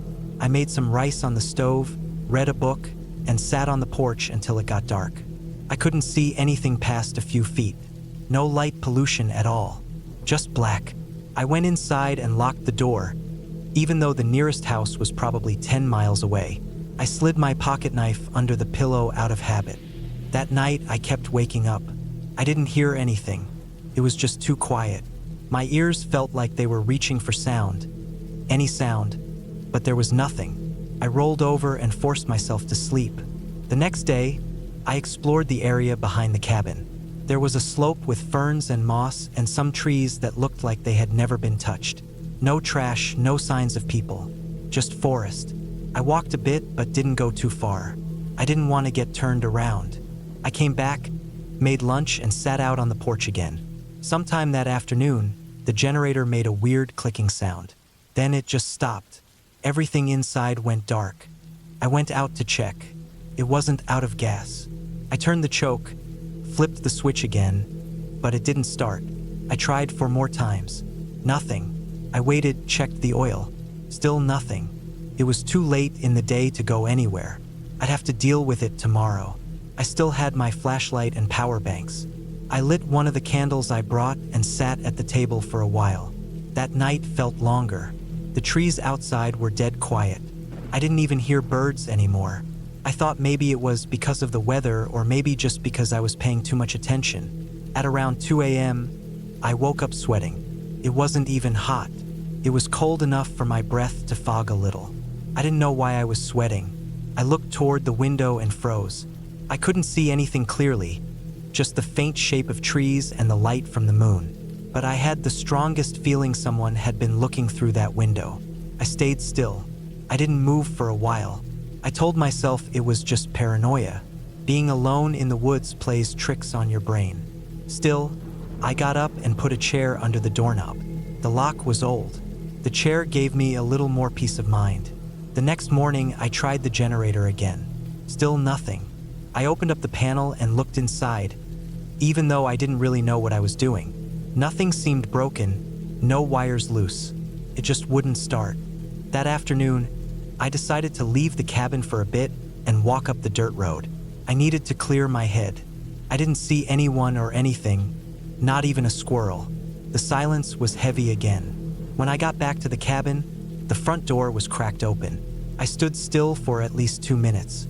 I was sure I locked it, and the chair was under the knob when I left. My mind went through 100 thoughts at once. Was someone hiding inside? Was someone watching me? I pulled my knife and walked in slowly. Nothing was out of place. Nothing was missing, but the chair was moved. It was about a foot from where I left it. I know I didn't bump it on the way out. I check things like that, especially in places like this. I kept the knife with me the rest of the day. I didn't cook. I just ate some dry food and sat in the corner, waiting for night. I didn't light any candles. I didn't want to make myself visible through the windows. That night was the worst. I didn't sleep. I sat in the bed with my back to the wall, watching the window and the door. At some point, maybe after midnight, I heard something. It wasn't loud, just soft crunching, like someone stepping on old leaves slowly, not far from the back window. I held my breath. It didn't stop. The sound moved slowly, like someone walking a circle around the cabin. Then silence again. I stayed like that until morning. I didn't even blink much. My eyes burned. As soon as the sky turned pale, I grabbed my bags, packed everything I could in 10 minutes, and went outside. I opened the car door and stopped. Someone had slashed the back tire. Not a puncture, a clean cut along the side. I stood there, just breathing for a few seconds. I checked the other tires. One more was low, not slashed, but clearly leaking. I couldn't drive like that. My phone still had no service. I tried walking up the road again, holding my phone out. Nothing. I could have stayed one more night, maybe someone would come. But I didn't want to risk it. I didn't want to be trapped here. I went through the back, grabbed my bag, and started walking down the road the other way, the direction I came from. I figured if I walked fast, I could get to the highway by nightfall. The road was rough. My shoes weren't meant for hiking. The trees felt like they were closing in the longer I walked. At one point, I thought I heard something behind me, twigs snapping, but when I stopped, there was nothing. I kept moving. By late afternoon, I saw something ahead. I thought it was the highway, but it wasn't. It was a truck, parked on the side of the road, empty, old, covered in dust and moss, like it hadn't moved in months. I checked inside. The doors were unlocked. There was nothing in the glove box, but there was a jacket on the seat and a rusted hatchet under the floor mat. I took the hatchet. I felt better with something heavier than my knife. I kept walking. The The sun started to drop behind the trees. I still hadn't reached the highway. I started to panic. I had only brought a bottle of water and a granola bar. I sat down on a rock, breathing hard, trying to figure out what to do. That's when I saw it. A trail of boot prints, fresh, going off the road into the woods. Not mine. I hadn't seen them before. They weren't there when I passed the truck. I looked back. There was no one, but the prints were too clear, too recent. They weren't deep enough for someone carrying weight like a pack. Just boots. I didn't follow them. I got up and kept walking, faster. My legs hurt, my back ached, but I didn't stop again. By full dark, I saw light ahead. A gas station sign. It flickered, then stayed on. I almost dropped to my knees. I walked the last half mile in a kind of fog, my legs moving without me. I went inside, used the phone, and called a tow truck. I didn't tell them the whole story. I just said I had a flat and no signal. They picked me up 2 hours later.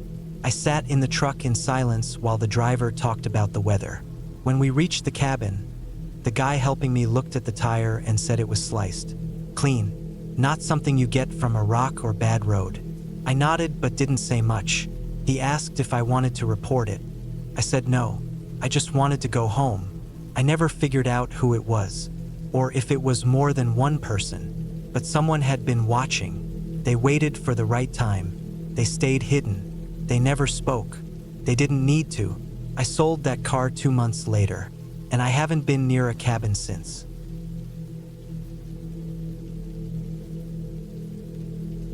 I was burned out from work and sick of the constant noise in the city. I'd been working back-to-back shifts, dealing with deadlines, ringing phones, and the endless pressure of things that didn't really matter. I needed to shut off, to be away from people, traffic, and my phone. So when I found a small off-grid cabin on a rental site, deep in the hills of West Virginia, I booked it without thinking twice. It was a simple one-room log cabin, tucked way back in the woods, about 2 miles from the nearest gravel road. The ad said it had no Wi-Fi, no electricity, and no running water. That was the entire draw for me. It had a wood stove, a hand pump for water just outside, and solar-powered lights. There was no cell signal anywhere near it. I could disappear there for a week, and no one could reach me unless they hiked in. The hike to the cabin started at a locked gate, which the owner gave me the code for. From there, I had to follow a narrow dirt path that twisted through dense trees, past creeks and steep slopes. It took me nearly an hour with my backpack and gear. The deeper I walked into the forest, the quieter everything became. Eventually, even the birds stopped making noise. By the time I saw the roof of the cabin between the trees, I was drenched in sweat. The place looked older than the pictures. The logs were dark and cracked, and moss grew thick around the foundation. A short stone chimney poked out of the sloped metal roof, and a small front porch sagged under a tin awning. The front door was heavy, scratched up, and had a padlock on it. Inside, the cabin smelled like old wood, dried leaves, and something faintly metallic. There was a small bed with a thin mattress, a wooden table and chair, a tiny counter with some old cooking pans, and the wood stove. A lantern hung from a ceiling beam, and the only window faced the trees behind the cabin. It felt remote and still, exactly what I wanted. For the first couple of days, I felt peaceful. I read books, chopped wood, made coffee over the stove, and spent time just walking through the forest. At night, the woods got very dark. The kind of dark where you can't see your hand in front of your face. I used a headlamp when I had to go out to pee, but otherwise stayed inside after sunset. I didn't see another person, hear another car, or get a single bar of signal on my phone. It was like I had fallen off the map. That's what I came for. But on the 4th morning, I noticed something that started bothering me. I was walking behind the cabin gathering kindling when I saw something metallic sticking out from a tree about 20 feet from the window. I walked up to it and found a trail camera, the kind hunters use to scout deer. It was strapped tightly to a thick pine, camouflaged in brown plastic, and aimed straight at the cabin's back window. At first, I figured maybe it belonged to the property owner. Maybe they used it to check for bears or poachers. But the more I thought about it, the more it bothered me. That camera didn't point at the trail or the woods. It pointed directly at the window where I slept, and the lens was clean, like someone had recently wiped it. I tried to brush it off. Maybe the angle was just a coincidence. But that night, I couldn't sleep well. I kept thinking about that camera. Why would it be watching the cabin? Who was checking it? There were no other buildings for miles. If it was just wildlife observation, why aim it at a wall? I went out the next day and turned the camera around so it faced the woods. I didn't break it. I didn't want to mess with someone's property. But I didn't want to be recorded either. I didn't sleep well that night either. I kept waking up thinking I heard movement outside. Probably just deer or raccoons. The next morning, I walked back out there and saw that the camera had been turned back. It was once again aimed at my window. That's when I started to feel something different. Not just discomfort, something deeper. A low, tight feeling in my gut. Like I was being watched, but not just by the camera. Like someone was close. I checked around the trees, but didn't find anyone. I thought maybe the owner had come by without warning. Still, I hadn't heard anything. The leaves around the camera didn't look stepped on. No broken twigs. Nothing. Just the camera, back in position like someone had carefully reset it. I left it alone that day and stayed inside. I kept the curtains closed, but they were thin and old, and the wind made them flap against the glass. Every time they moved, I thought someone was looking in. Around 2 a.m. that night, I heard something on the porch. Not an animal. It was too heavy. The boards creaked once, then again, like someone had stepped on them slowly. I sat up in bed, heart pounding. I didn't have a gun, just a long knife I'd brought for cooking. I held it in my hand and waited. There were no more sounds. I sat like that until it started to get light outside. When I finally opened the door, no one was there, but something was. Right in front of the door was a small pile of rocks. 3 smooth, round stones stacked in a little tower. I hadn't made it. I hadn't seen those rocks before. Someone had been right outside. That's when I made the decision to leave. I wasn't going to wait around. I started packing immediately, but I had one last thing I wanted to do before hiking back. I wanted to check that trail camera. I walked back to it and unscrewed the plastic case. Inside was a small SD card. I didn't have a laptop with me, so I stuck it in my pack to check later. I hiked out, constantly looking behind me. The whole time I felt watched. When I finally reached the gravel road and got into my car, I locked the doors, drove until I got service, and booked a hotel 2 hours away. That night, I borrowed a card reader from the front desk clerk and plugged the SD card into my phone. There were over 200 images. The first 100 or so were just normal shots. Animals, trees swaying, some pictures of me chopping wood or walking around. They were time-stamped at regular intervals. Nothing weird. Then the timing changed. Suddenly, the pictures got closer together. Every few minutes, then every few seconds. And then, at some point, there were nighttime images. The camera had night vision, and the pictures were grainy but clear enough to make out. In the middle of the frame, right outside my window, was a man. He was tall, thin, wearing a hood and something covering his face, maybe a ski mask. In some shots, he stood completely still, just staring at the window. In others, he had moved slightly. One image showed his hand pressed against the glass. Another showed him leaning to the side, like he was trying to see in around the curtain. These images went on for hours, night after night. The last set of images, the most recent ones, showed something else. They showed me, sleeping, in my bed, through the window. Then the next image was closer, then closer still, until finally, the last image was taken from inside the cabin. It showed me asleep from the end of the bed. The camera was inside the room. I stared at that photo for a long time. There was no sign of forced entry when I was there. I always locked the door, but someone had been inside while I slept. I turned the SD card over to the police the next morning. They took it seriously and sent someone to check the cabin and the woods around it. A few days later, they called me.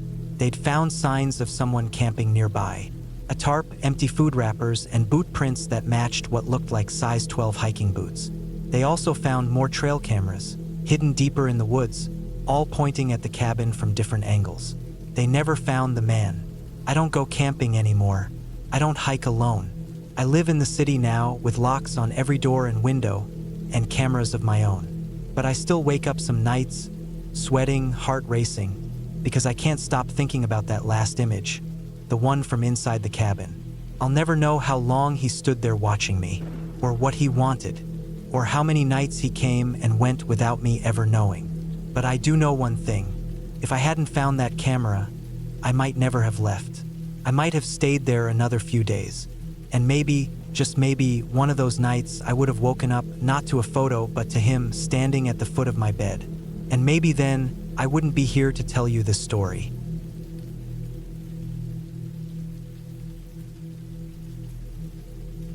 Started out as a short break from work. I had been feeling overwhelmed, drained, and disconnected. Everything in my life had turned into a blur of deadlines, phone calls, and city noise. I was constantly tired and couldn't sleep right. I thought maybe some time away from everything, away from traffic, internet, people, might clear my head. A friend of a friend told me about a cabin deep in the mountains of northern Montana. It belonged to his uncle, who barely used it anymore. No electricity, no phone service, no neighbors. Just quiet, just peace. That's all I thought I needed. I packed enough food for 2 weeks, dry goods, canned stuff, some freeze-dried meals, and a cooler packed with ice blocks and some fresh produce. I brought a battery-powered lantern, extra batteries, a propane stove, a good knife, and a hand axe. I had a GPS device, a basic first aid kit, a sleeping bag, and my backpacking gear. I brought a hunting rifle too, even though I didn't plan on hunting. I just thought it was a good idea to have it just in case. Getting there took nearly a full day. I drove on paved roads for most of it, then gravel roads, then nothing but dirt tracks for the last 2 hours. My SUV handled it, but barely. The tires kicked up so much dust, and there were parts where fallen branches scraped against the paint. I had to stop twice to drag broken tree limbs off the path. When I finally got there, it was late afternoon. The cabin was small, just one room with a wood stove, a cot, a little table with 2 chairs, a shelf with some old canned food and rusted tools, and a single window on the north side. There was an outhouse about 30 feet away, down a narrow path surrounded by thick pine trees. The trees were tall and packed so tightly that even during the day it felt dim. There was a small clearing around the cabin, maybe 50 feet in any direction, then just woods, thick and endless. I set my gear down and looked around. The air smelled clean. Birds chirped from somewhere deep in the trees. The silence felt strange at first. In the city, there's always some background noise. A car horn, a siren, someone yelling. Out here, it was just wind and the occasional sound of branches creaking. Felt peaceful. I thought I would be fine. The first couple of days went by quietly. I woke up early, made coffee on the propane stove, and sat outside on a log just listening. Sometimes I hiked a little ways into the woods, never too far. I didn't want to get turned around. The GPS helped, but I still marked trees with pieces of orange flagging tape I'd brought. I read from an old paperback I brought. I chopped wood. I sat by the fire. I ate simple meals and watched the sun disappear behind the trees early in the evening. It got dark fast, and I mean pitch dark. That was the first thing I didn't like. Even with my lantern on, the darkness outside the window was thick, blacker than black. It felt like the cabin was a tiny bubble in a sea of shadow, and anything could have been just a few feet away and I'd never see it. That made me uneasy, especially when I tried to sleep. I started locking the cabin door at night, even though no one was supposed to be anywhere near here. Still, I felt weird not locking it, like something was watching. On the 4th night, I woke up around 2:30 in the morning. I didn't know why at first. The fire had gone out, and the cold air made my nose sting. I sat up in the cot, wrapping my blanket around me, and just listened. That's when I heard something moving outside. At first, I thought maybe it was wind or an animal, but then it stopped. Then I heard a crack, like a footstep on a branch. Then another. It was steady, slow. It didn't sound like a deer running through the trees. It sounded heavier, more careful, like something trying not to be heard. I held my breath. The sound moved around the cabin, from one side to the other. Then it stopped again. I waited. I didn't have a light on, just the dim glow from the moon through the window. I didn't move. I stayed perfectly still under the blanket for what felt like forever. Nothing happened after that. No more noise. Eventually, I must have fallen asleep again, because when I woke up, it was morning. I told myself it was just a bear, or maybe a moose, something big, probably sniffing around for food. But I had all my food locked in a container inside the cabin, and the cooler was sealed. I checked around the clearing that morning and saw no tracks, no sign of anything. I tried to let it go, but something about it didn't sit right with me. The next few nights, I barely slept. Every time I closed my eyes, I heard noises in the woods. I would sit up and listen. Sometimes I thought I heard movement. Sometimes I thought I heard breathing. One night, I got up, grabbed my rifle, and walked quietly to the window. I looked out and saw nothing, but I felt something, like the way your gut twists when someone's behind you, even if you don't hear them. Then things got worse. One morning, I stepped outside to go to the outhouse and noticed something strange in the dirt near the front steps. It looked like the edge of a boot print. Not mine.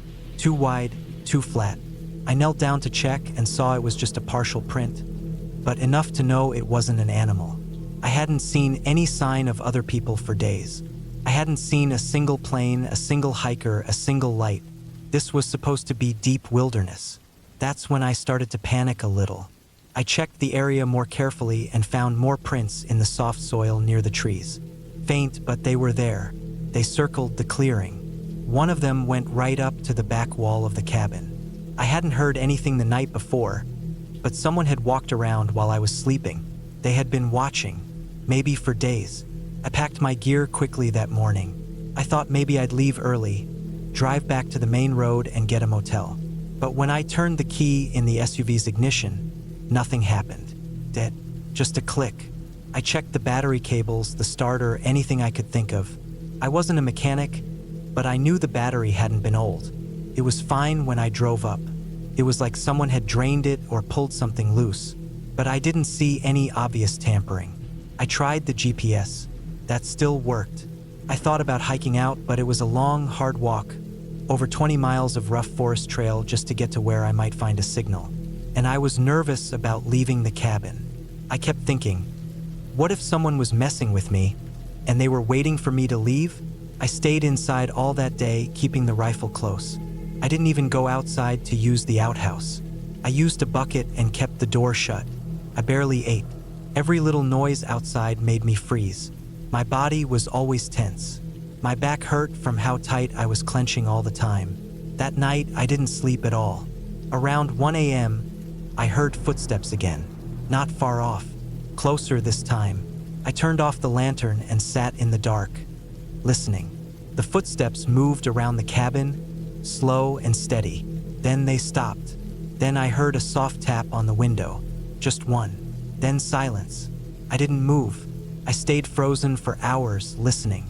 At some point, the footsteps moved away, but I never heard them return. In the morning, I found something on the window ledge outside, a dead bird.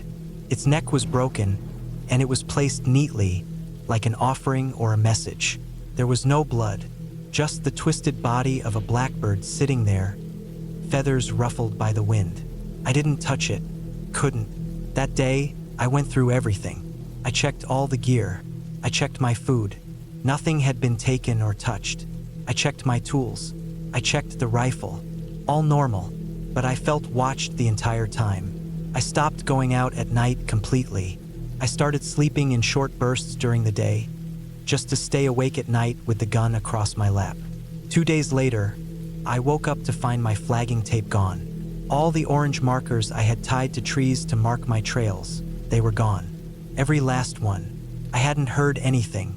Someone had come into the woods, found them, and removed them. That was when I knew it wasn't random. Whoever was out there knew I was alone, knew I was cut off. They had been watching me since the start. I tried to keep calm. I tried to make a plan. But all I could think about was how far the nearest person was. No signal, no vehicle, no help. I was a target, trapped. Then came the final night. I had dozed off by accident. It was about midnight when I woke up. At first, I thought it was a dream, but then I heard it. The door latch rattling. Not loud, just a tiny metal scrape. I grabbed the rifle and stood up slowly. The sound stopped. Then I heard footsteps circling. Fast ones this time. Then something slammed into the side of the cabin. I jumped, heart pounding. Then another hit on the wall. Then another, like someone was running around the cabin, hitting the walls with something, maybe a stick or a bat. Then silence again. Then a voice, no words, just a low humming noise. A human hum, long and slow, right outside the door. I didn't even breathe. I raised the rifle and waited. The door didn't open. Nothing moved. Then the humming stopped, and the footsteps faded.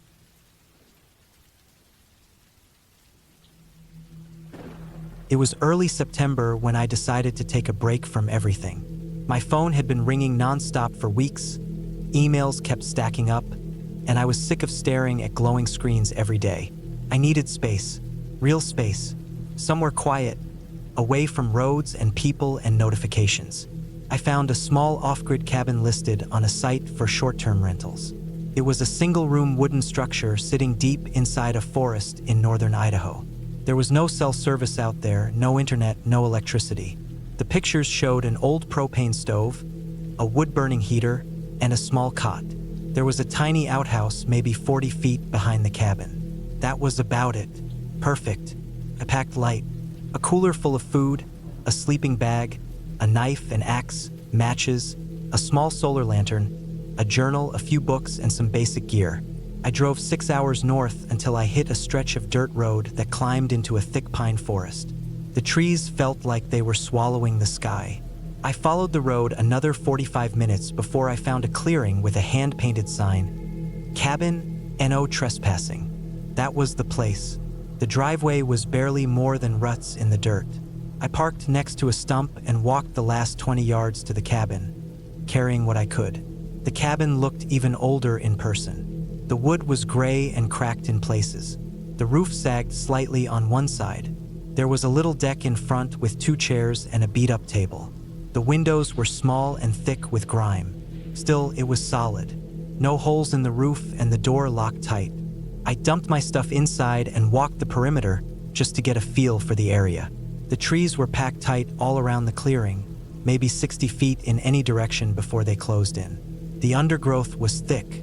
There was no trail, no neighbors, nothing but wilderness. The only sounds were the trees swaying and the occasional chirp from a bird or rustle in the brush. Inside, the place was even simpler than I expected. 1 room, a cot, a little table, a stove, some shelves with old canned food, and a few rusted tools. The floor was wooden, uneven in spots. The smell was a mix of pine, mildew, and old firewood. I unpacked and started settling in. That first night was peaceful. I lit the propane stove, made some canned soup, and sat out on the porch watching the trees go black as the sun disappeared. The silence was total. I don't think I've ever experienced anything like that before. No distant cars, no planes overhead, not even the hum of electricity. Just the trees. The darkness out there was so deep, I couldn't see past the clearing at all. It was like a wall of black. I slept better than I had in months. The second day I spent exploring. I tried to follow the edge of the clearing and push into the woods a bit. I didn't go far since I didn't want to get lost. Even with a compass, that thick forest made it feel like you were walking in circles. The trees were tall and packed so close you could barely squeeze between them. In some places, branches clawed at your clothes. I noticed odd things too. Branches broken at shoulder height, little mounds of dirt where something had dug, and small trees that had been snapped or bent like something heavy had passed through. But I figured it was just deer or bears. Nothing unusual. That night was different. I was lying in the cot, listening to the wind, when I thought I heard something outside. A branch breaking, then silence, then another one further to the left. It wasn't an animal darting around. It was heavier, slower. I sat up and held my breath, listening. Then nothing, just wind. I told myself it was probably a moose or something big moving through the woods. I didn't get much sleep. The next morning, I checked around the cabin. I found nothing. No prints, no disturbed ground, nothing out of place. I tried to let it go, but the woods felt different now, like they were watching. I went back inside and stayed in for most of the day, just reading and trying to shake the feeling. That night, I was brushing my teeth at the water basin when I saw it. Out past the clearing, at the edge of the trees, something moved. It was subtle, just a small shift in the dark. I froze. My eyes tried to adjust, but I couldn't see clearly. The lantern's glow didn't reach far enough. I stood there, completely still, waiting. Then I saw it again, something pale. A face? No, not quite. Just pale skin, long limbs. It was tall, way taller than any person I knew. But it didn't move like an animal. It was slow, deliberate. I stared for maybe a full minute. Then it stepped back into the trees. I locked the cabin and stayed up the rest of the night with the axe in my hand. By morning, I was telling myself I imagined it. My brain had been playing tricks in the dark, but I still checked the tree line. I walked to the spot where I thought I saw it. The forest floor was damp and covered in needles, so I didn't expect tracks. But I found one. It wasn't a boot print or an animal print. It was an indentation in the dirt, long and flat like a foot, but huge. I could fit both my feet inside it side by side. I stared at it for a long time, then walked back to the cabin. Something was out there. That day I considered leaving, but I still had 3 days left on the rental, and part of me felt like I was overreacting. I made sure the axe and knife were sharp. I stayed close to the cabin, just chopping wood and trying to stay calm. No more sounds during the day. No movement in the trees. It was like it never happened. I almost convinced myself I was imagining everything. That night, I made sure all the windows were locked. I blocked the door with a chair. I even kept the lantern on a bit longer than usual. Eventually, I blew it out and tried to sleep. Then the scratching started. It was soft at first, faint, like something lightly dragging across the wood outside. Then it moved to the window, a light tapping, then a slow, steady scrape. My body froze. I couldn't even sit up. I just lay there, eyes wide, staring at the ceiling. Then it stopped. Silence for maybe 10 minutes. Then, asterisk, asterisk, bang, asterisk, asterisk. A loud thud against the side of the cabin. Then another, closer to the door. Then something pressed against the wall. I could hear the boards creaking, like they were bending slightly, like weight was leaning on them. I grabbed the axe and stood in the center of the room. I didn't speak. I didn't breathe. I just waited. Then it was quiet again. No more sounds the rest of the night. By morning, I was done. I packed everything as fast as I could and loaded it into the car. I didn't even eat. I just wanted out. But the car wouldn't start. The engine clicked, the dash lights flickered, but nothing turned over. Battery was dead. I popped the hood and checked connections. Everything looked fine, but the battery was stone dead. My phone had no service, of course. I was stuck. The walk back to town was over 20 miles through dense forest. I had no map of the area beyond the GPS that didn't work anymore. I wasn't even sure which direction to go. I went back inside and tried to think. Then I saw something in the trees again, this time during the day. It was further out, maybe 50 yards past the clearing. A flash of movement between the trunks. I squinted. Nothing. Then again. Something tall. White skin. Long arms. It moved with a slow, smooth motion that didn't look natural. I shut the door, locked it, and stayed inside the rest of the day. That night was the worst. I don't know how long it was out there, but I could hear it breathing. It was close, right up against the wall near the cot. I didn't turn on the light. I didn't move. I just lay there, frozen. The breathing was slow, heavy, almost calm. Then it walked around the cabin. I could hear the steps, long, careful, almost dragging. Then it stopped by the front door. Then scratching. Not hard, just gentle, slow scratches. It lasted for hours. By morning, it was gone. I decided to leave on foot. I didn't care if I got lost. I packed what I could carry, grabbed my compass, and left a note with my name and direction in case someone found it. I hiked straight south, cutting through the woods, marking trees as I went. The forest was quiet, too quiet. After maybe 3 hours, I heard something behind me. Steps. Not animal steps. Human steps. Or something pretending to be. I stopped. The steps stopped. I waited, then walked again. They followed. I turned fast, holding the axe, but there was nothing there. Just thick trees. I picked up the pace. The steps followed. Not loud, but steady, always keeping just out of sight. I started running. Branches whipped my arms and face. My boots slammed into roots. I didn't care. I just wanted out. Then I burst out of the trees onto a gravel service road. I collapsed there, panting, looking back. The woods were still. Nothing moved. I walked that road until I found a ranger station. They helped me get a tow truck and brought me back to town. When I told them where I stayed, the ranger looked surprised. He said that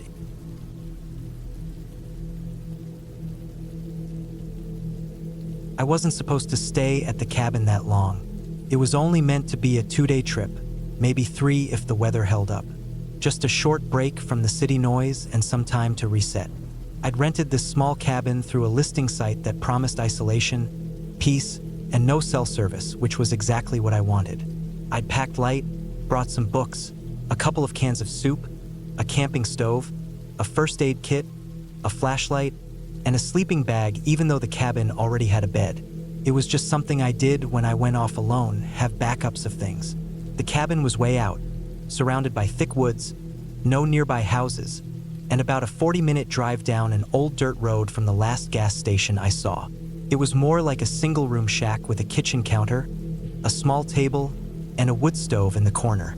The bathroom was outside, one of those wooden outhouses you find near campgrounds. There was no electricity, just a couple of solar-powered lanterns and a backup battery pack for emergencies.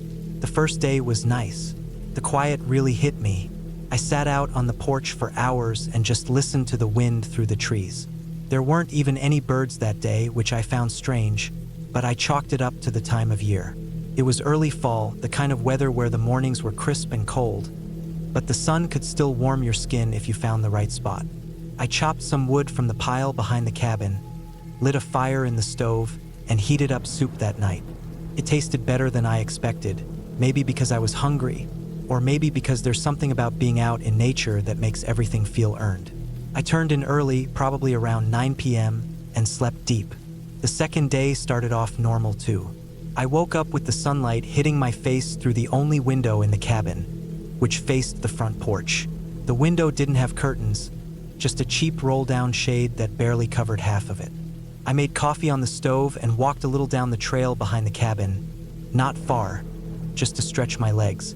It was too easy to lose track of direction out there. Every tree looked the same. I spent most of that afternoon reading on the porch and whittling a stick with my pocket knife. Around 5 p.m., the air got colder and the wind picked up. I noticed some clouds rolling in. Looked like rain. I brought everything inside and started another fire, thinking I'd wait it out. That was when I first noticed something odd. While I was putting another log into the stove, I heard a crunching sound outside. At first I thought it was an animal, maybe a deer or a raccoon, but the steps were too slow, too heavy. 1, then 2, then nothing. I paused, not moving, just listening. I didn't hear it again. I figured maybe something big stepped on a dry patch and then moved off into the brush. But something about it sat wrong with me. I went to the window, pulled the shade aside, and looked out. Nothing. I opened the front door and looked around. Wind blew through the trees, but everything else was still. No sign of movement, no tracks I could see in the patchy ground. I shook it off, probably just overthinking. I shut the door and locked it. That night, the wind picked up hard. It howled through the trees and made the wood creak around me. Rain started tapping on the roof sometime past midnight. I woke up a couple of times, restless. The cabin was cold, and the fire had burned out. I wrapped myself tighter in my sleeping bag and tried to go back to sleep. I was just starting to drift off when I heard it again. The sound of footsteps. This time I was sure. 2 slow steps on the porch. Then another. Then silence. I didn't move. I just stared at the ceiling in the dark. My heart was racing. I reached over for my flashlight and flicked it on, shining it toward the door. I didn't hear anything else. just the wind and the rain. But something told me not to go look out the window this time.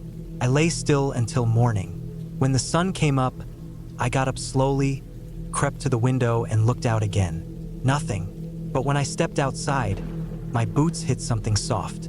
I looked down and saw a muddy footprint. It was fresh, right there in front of the door, pointed toward it. Not away, just one print like someone had stepped there and then either moved very lightly or was good at covering their tracks. It didn't look like a boot. It looked more like a sneaker. It was smaller than mine, maybe a size 9. I wear 12s. I walked around the cabin, looking for more prints. I didn't find any. The ground was messy with leaves and rain, so it was hard to tell. I felt sick to my stomach. Someone had been there, not an animal, person, and they had stood at the door, maybe watching me. I wanted to leave right then, but I reminded myself the road would be hell after all that rain. The dirt would be mud. I didn't want to get stuck halfway down the road with no cell service. I decided I'd wait until morning and leave as soon as it was light. I could make it. I kept busy that day by packing early. I cleaned up the place, repacked my bag, and kept the axe nearby. I wasn't paranoid, not yet, but I wasn't going to get caught off guard again. I cooked dinner early and kept the fire going. I stayed inside the whole day. I didn't even go to the outhouse. I used a plastic jug and dumped it outside quickly. By nightfall, the wind had died down, but everything outside looked foggy and wet. I didn't turn off my flashlight that night. I stayed in my sleeping bag with my knife in one hand and the flashlight in the other. I kept my boots on. At around 1 a.m., I heard it again. This time it was louder. The same footsteps, but not just 1 or 2. For steps, 5, 6, and then a creak. The sound of weight on the wooden porch. I held my breath. Then came the worst part. Knocking. Slow. Soft. Not banging. Just a knock, knock, knock. I didn't move. I didn't even breathe. I just stayed flat on the floor, hoping it would stop. Another knock, and then silence. Not even footsteps walking away. I stayed awake until the sun came up. When it was fully light, I opened the door fast with the axe in my hand. Nothing. No person. No prints this time. I walked all around the cabin again. I checked the outhouse. I checked the woods near the trail. Still nothing. But I noticed something new. Under the front window, just below the sill, someone had scratched something into the wood. 2 words. Still here. That's when I stopped thinking it might be in my head. That was real. Someone had come up to the cabin and left a message. It wasn't vandalism or graffiti. It was a message for me. I didn't know who or why, but I didn't care anymore. I had to get out. I threw everything in my pack and got in the car. The road was a mess. Mud everywhere, deep ruts, water pooling in low spots. But I didn't care. I gunned the engine and pushed through it, sliding a few times, but somehow I made it back to the main road. I didn't stop until I was back in cell service range. When I pulled over and turned on my phone, I had no messages or alerts. I thought about calling the police, but what would I even say? Someone knocked on my cabin door and left a creepy message? I drove all the way back home. That night, I couldn't sleep. Every creak of the house made me tense up. I checked all the windows 3 times. I kept all the lights on. 2 days later, I got a text. No number, just a blank sender field. The message said, "You left the window open." That made my stomach turn. I ran to every window in my house. All of them were shut. I didn't know what to do. I changed all the locks. I installed cameras. I even bought a new phone, thinking maybe mine had been cloned somehow. For weeks, I couldn't shake the feeling that I was being watched. I kept curtains closed, lights on, and barely went outside. But nothing happened. The messages stopped. I never heard another knock. Never saw another footprint. Eventually, life went back to normal. But I never went back to the woods. Not once. I canceled every future trip I'd planned. Sold my camping gear. I even moved to an apartment in a crowded part of the city. I needed people around me. A few months later, I checked the listing site where I'd found the cabin. The owner had taken it down. No listing, no reviews, no trace it had ever been there. When I tried to look up the address, it didn't show up on the map. just a stretch of forest with no markers. I thought maybe I got the address wrong, but I still had it written in my notes. It was like the place vanished. I don't know who was out there. I don't know if it was someone who lived in those woods, or someone passing through, or someone who liked to scare people on purpose. Maybe they watched the cabin for fun. Maybe they waited for people like me to show up alone. All I know is this: that knock on the door, it wasn't random. Someone knew I was there, and I think they wanted me to know they could get closer if they wanted to.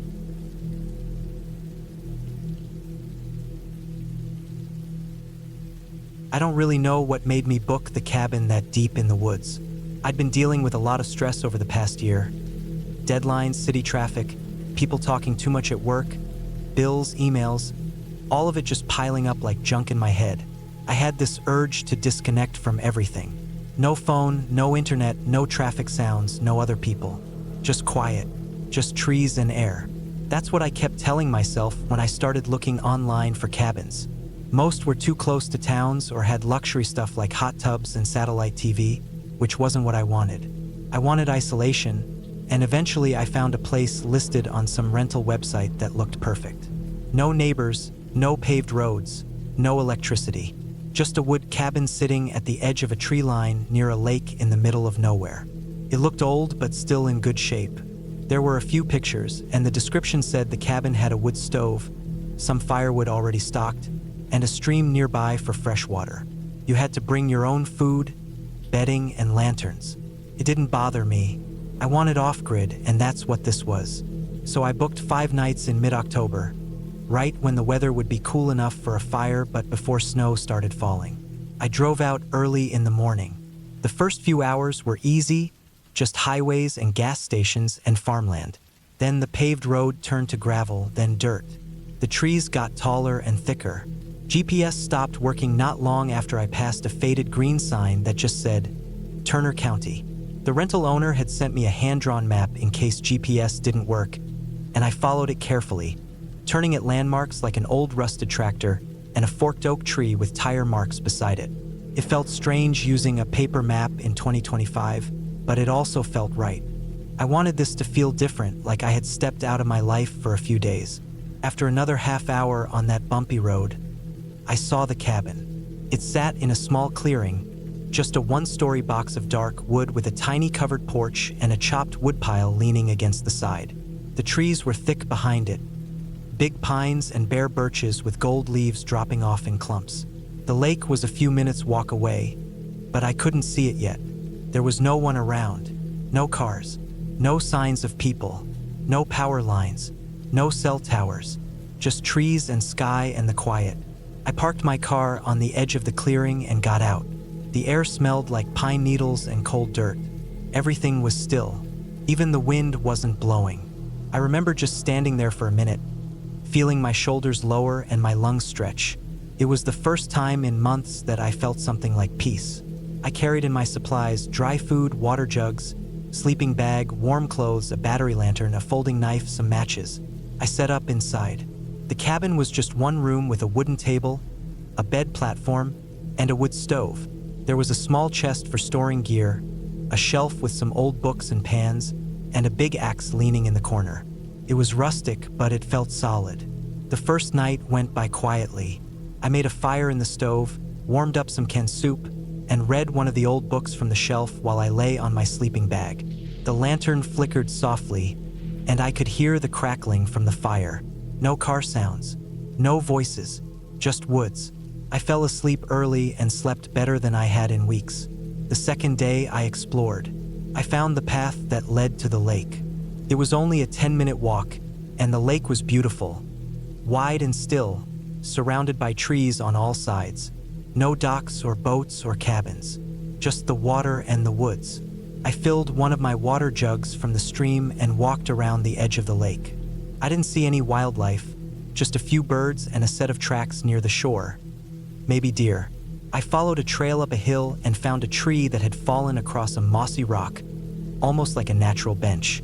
I sat there for a while, just breathing and watching the wind ripple across the water. That night, I made another fire, ate more soup, and sat out on the porch for a while with a blanket over my shoulders. The stars were bright, brighter than I'd seen in years. You forget how dark the night is without streetlights. The air was cool but not freezing. I listened to the woods and heard a few things. Twigs snapping, maybe an owl, but nothing strange. The third morning, things started to feel a little different. I woke up to find the front door slightly open. Not all the way, just cracked a few inches. I was sure I had shut it. The latch was simple, just a metal hook that looped into an eye screw, but I always made sure it was closed before I went to sleep. I stood there for a minute, staring at the door, trying to remember if maybe I had gotten up in the night and forgot to close it. But I knew I hadn't. I checked around the cabin. Nothing was missing or moved. The woods looked the same. I told myself the wind must have pushed it open. The hook wasn't that strong. I spent that day chopping some wood, walking again, and writing in my notebook. I started to notice how quiet everything was. No airplanes, no distant cars, not even squirrels or bugs. Just silence, deep silence, the kind that makes your ears ring. That night, I went to sleep early again. But something woke me up around 2 or 3 in the morning. A sound. It wasn't loud, just soft crunching, like footsteps on leaves. I froze in my sleeping bag, listening. Came from the side of the cabin. A slow crunch, then another, then silence, then again. It circled the cabin. I didn't move. I didn't breathe. My mind was racing. Could be an animal. Deer maybe, but it sounded heavy. More like boots than hooves. I sat up slowly and reached for the lantern, but I didn't turn it on. I just sat there in the dark, listening. Eventually, the sound stopped. I didn't sleep again that night. In the morning, I checked outside.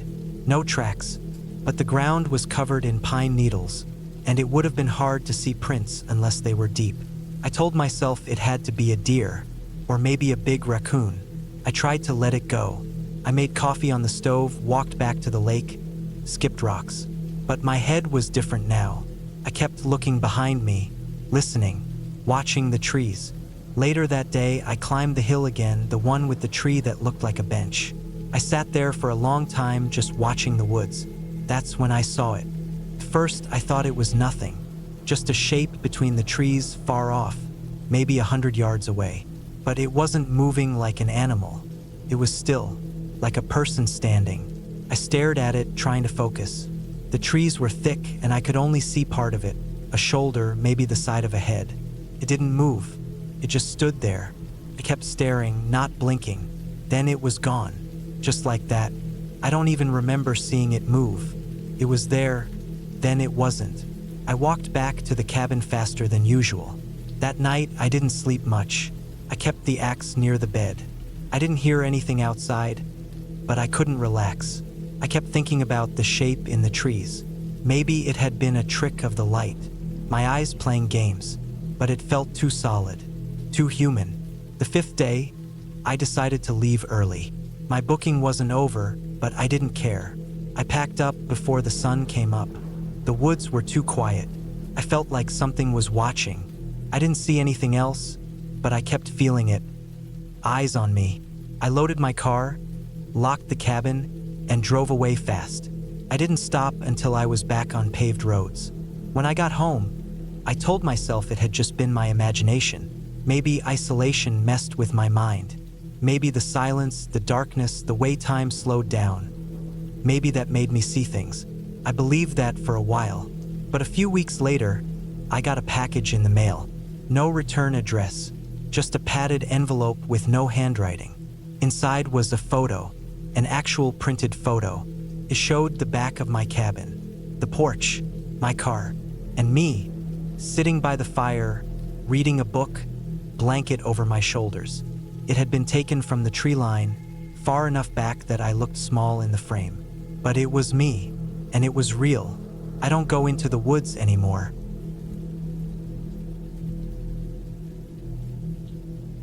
My mind had been spinning for months, and it was starting to feel like my life was closing in on me. Work stress, a bad breakup, too many people, too many distractions. I felt like I was barely holding myself together. I wasn't sleeping well, I was drinking more than I should have been, and nothing felt real anymore. Days blurred. My phone felt like a leash, I needed to unplug, to step away from everything for a while. So I looked online for something remote. I wasn't looking for luxury, just peace and quiet. I found a small place listed by an old man on a lesser-known website. The photos were grainy, probably taken on an old phone or even a disposable camera. But I didn't care. It was exactly what I needed. A wooden cabin, surrounded by trees, with a stream out back. No neighbors, no cell signal, just me, the woods, and time. I booked 2 weeks. The drive out there took most of the day. Once I turned off the main highway, the road became narrower, bumpier, and less maintained. Eventually it turned into gravel, then into a dirt path that looked like it hadn't seen many cars in a while. I passed no houses, no signs of people. Only trees, endless and silent, brushing against my car windows as I inched my way deeper into the forest. I finally reached the cabin around 5 p.m. It was small, just 1 floor, a slanted roof, faded red paint peeling off the wood. A deck with a single rocking chair sat out front. The door creaked when I pushed it open. The inside smelled like dust and old wood. There was 1 bedroom, a tiny kitchen, and a living room with a wood stove and a sagging couch. A few cobwebs in the corners, some dust on the shelves, but it was cleaner than I expected. There was no electricity, but there were oil lamps, a fireplace, and a small gas stove hooked up to a propane tank outside. Water came from a hand pump at the sink, and there was an old outhouse down a short path through the trees. There was no phone service, no internet, no TV, not even a radio. Just the quiet and the trees. That first night was peaceful. I built a fire in the stove, lit a lamp, and sat on the couch reading a paperback I brought. The sound of the wind outside, the occasional creak of the wood, and the crackle of the fire made me feel like I was finally breathing again. I went to bed early and slept better than I had in weeks. The next day, I woke with the sun. I had nowhere to be, no messages to answer, no meetings. I took a long walk through the woods behind the cabin, following the stream. The air smelled like pine and moss. I found a flat rock near the water and just sat there for what felt like hours. I didn't see a single person all day. No cars, no aircraft overhead. Just the occasional sound of birds or squirrels rustling through the underbrush. By day 3, the silence started to feel heavier. I kept hearing little sounds in the distance. Nothing strange at first. Sticks snapping, leaves rustling. I assumed it was animals or the wind, but it started to feel consistent, like something was always just barely out of sight. I'd turn toward a sound, and nothing would be there. Sometimes I'd get this weird feeling, like I was being watched. I shrugged it off.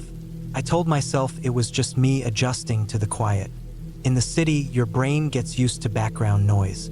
Out here, every sound stands out more. On the 4th night, I woke up to a noise. It was around 3 a.m. It sounded like something scraping against the cabin. Not an animal, not claws. It sounded like metal dragging against wood. I lay in bed, heart pounding, staring up at the dark ceiling. The sound happened again, a slow, soft drag along the outside wall. I sat up, grabbed the flashlight from the floor, and pointed it at the window. I couldn't see anything. The sound stopped. I didn't sleep much after that. The next morning, I walked around the cabin. I looked for scratch marks or anything that might explain the sound. There was nothing. No footprints, no marks on the wood, no damage. I figured maybe a tree branch had scraped against the siding in the wind. Maybe a raccoon knocked something over. I let it go. That afternoon, I went for another walk. I followed a game trail that branched off from the main path behind the cabin. I walked further than I had before, almost 2 hours in, and came across a clearing I hadn't seen on the map. There was a structure there. Not a house, not even a cabin. Just a wooden shed with no windows, maybe 10 feet by 10 feet. It looked old. Rotting wood, vines creeping up the sides, part of the roof caved in. I approached it slowly, unsure if it was even safe to be near. The door was half open. Inside, it was mostly empty. Dirt floor, a rusted metal drum in one corner, a broken chair, a bunch of empty glass jars on a shelf, all covered in dust and spiderwebs. Nothing that made much sense. What bothered me most was the smell. It didn't hit me until I stepped inside. A faint, sour odor, like something rotting. Not fresh, but old. Lingering. I didn't stay long. I walked back to the cabin, trying to forget about it, telling myself it was probably just mold or a dead animal that had crawled inside and died. That night, the scraping sound came back. This time, it was louder. It moved from one wall to the next like something circling the cabin. I sat in the dark, listening, afraid to even breathe too loud. The sound stopped suddenly. Then I heard a thump on the front porch, like a boot hitting the wooden steps. I sat there for hours, flashlight in hand, waiting, but nothing else happened. When the sun rose, I finally got the courage to open the door. The porch was empty. No footprints, no signs anyone had been there. I checked the perimeter again. Still nothing. But that day, I noticed something strange. The shed was gone. I went back to the same trail, walked the same path, followed the same landmarks. I found the clearing, but it was empty. Just trees and tall grass. No shed. No broken chair. No jars. Nothing. I walked in circles, convinced I was in the wrong place. But everything matched. Same fork in the path, same mossy log, same bent pine tree. The clearing was right. The shed just wasn't there anymore. I started to feel like I was losing my mind. Back at the cabin, I made myself tea and tried to calm down. I didn't light a fire that night. I didn't want to give off any light. I sat in the dark, listening. Nothing came. No scraping, no footsteps. But the next morning, I found something on the porch. It was one of the glass jars, the same kind I had seen in the shed. It was sitting neatly next to the door, the lid rusted shut. Inside was a piece of paper rolled up tight. I opened it. There were numbers written on it. That's all. A string of numbers that didn't make any sense. I tried to see if it was GPS coordinates, a date, anything. But it was just random, at least to me. I left the jar there and didn't touch it again. By the 7th day, I was a mess. I hadn't slept more than a couple hours each night. I was jumpy, paranoid, constantly looking over my shoulder. I stopped walking in the woods. I barely left the cabin. I started keeping a hatchet next to the bed. Then I saw the man. It was early morning. I was sitting at the window, staring out, when I noticed movement near the trees. I froze. A man stepped into the clearing in front of the cabin. He was wearing a dark coat and heavy boots. His face was mostly covered by a scarf or cloth. He stood still, facing the cabin, not moving. I ducked out of sight. My heart was racing. I waited, hoping he'd leave. When I looked again, he was gone, just disappeared back into the trees. I didn't know who he was, what he wanted, or how long he'd been watching me. That night, I didn't sleep at all. I stayed on the floor with the hatchet in my hand, listening. At some point, just before dawn, I heard something outside.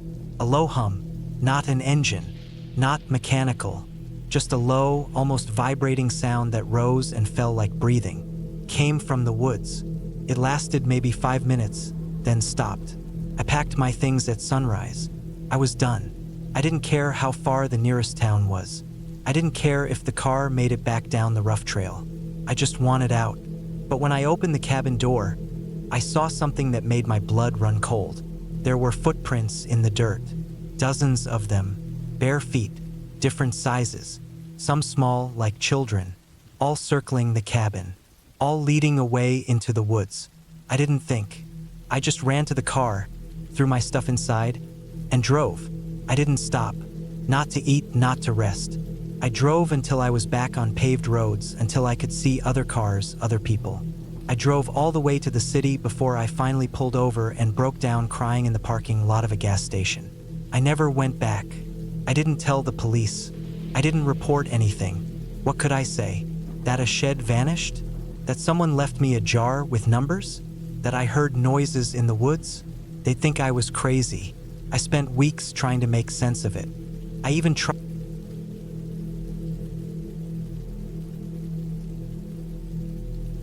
I never thought much about the idea of being alone for a while. I used to think I'd enjoy it. Away from everything. No phones, no traffic, no one knocking on your door or needing anything from you. Just time to myself. So when my cousin offered me his off-grid cabin deep in the northern woods for the month of September, I didn't hesitate. He told me the place was quiet, good for writing or thinking, and completely off the grid. I liked the sound of that. I packed up supplies for 3 weeks: dry food, canned stuff, coffee, firewood, a solar lantern, first aid kit, and a small generator in case the solar battery died out. I also brought a basic toolkit, hatchet, rope, knife, my .22 rifle, and a bunch of paperbacks I hadn't gotten around to reading. I wanted peace. That was it. No drama, no noise, just quiet. The cabin sat almost a 4-hour drive from the nearest gas station. After the paved road ended, it was another 40 minutes on a winding dirt trail that went deep into the pines. I didn't see a single house along that stretch. The GPS lost signal halfway in, but I had printed directions. I followed them carefully and made it without trouble. The place looked like something out of an old survivalist magazine. Small log structure, tin roof, a rusted chimney pipe sticking out of the top, and a short porch with 2 beat-up chairs.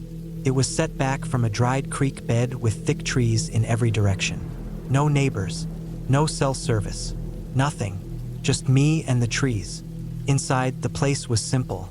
1 room, a wood stove, cot in the corner, a small table, no running water, but there was a barrel outside for collecting rain. A small outhouse sat 30 yards behind the cabin. There were mouse droppings in the corners and cobwebs on the ceiling, but nothing terrible. The windows were small and covered with wooden shutters. I opened one and propped it up. The air smelled like pine and dry dirt. I unpacked, locked up the truck, and settled in. The first few days were calm. I spent my time reading, writing in a notebook, chopping wood, and walking the area around the cabin. I didn't see anyone, not even a hunter or a hiker, just deer tracks, squirrel nests, and old broken limbs that creaked when the wind picked up. It was peaceful in the way I had hoped for. At night, it got cold fast.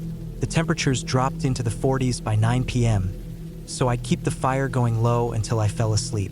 By the 5th day, I started noticing something strange behind the cabin. There was a bare patch of earth about 30 feet from the outhouse. It looked out of place. The soil was dry and hard in most spots, but this patch was soft, like it had been recently dug up and filled back in. I didn't think much of it the first time. Maybe an animal? But it didn't look like a den or a burrow. It was a neat rectangle, maybe 4 feet by 2, with the dirt slightly mounded on top. I noticed old rusted shovel marks too. A straight edge on one side. Something had been buried there, and it hadn't been long. I kept staring at it.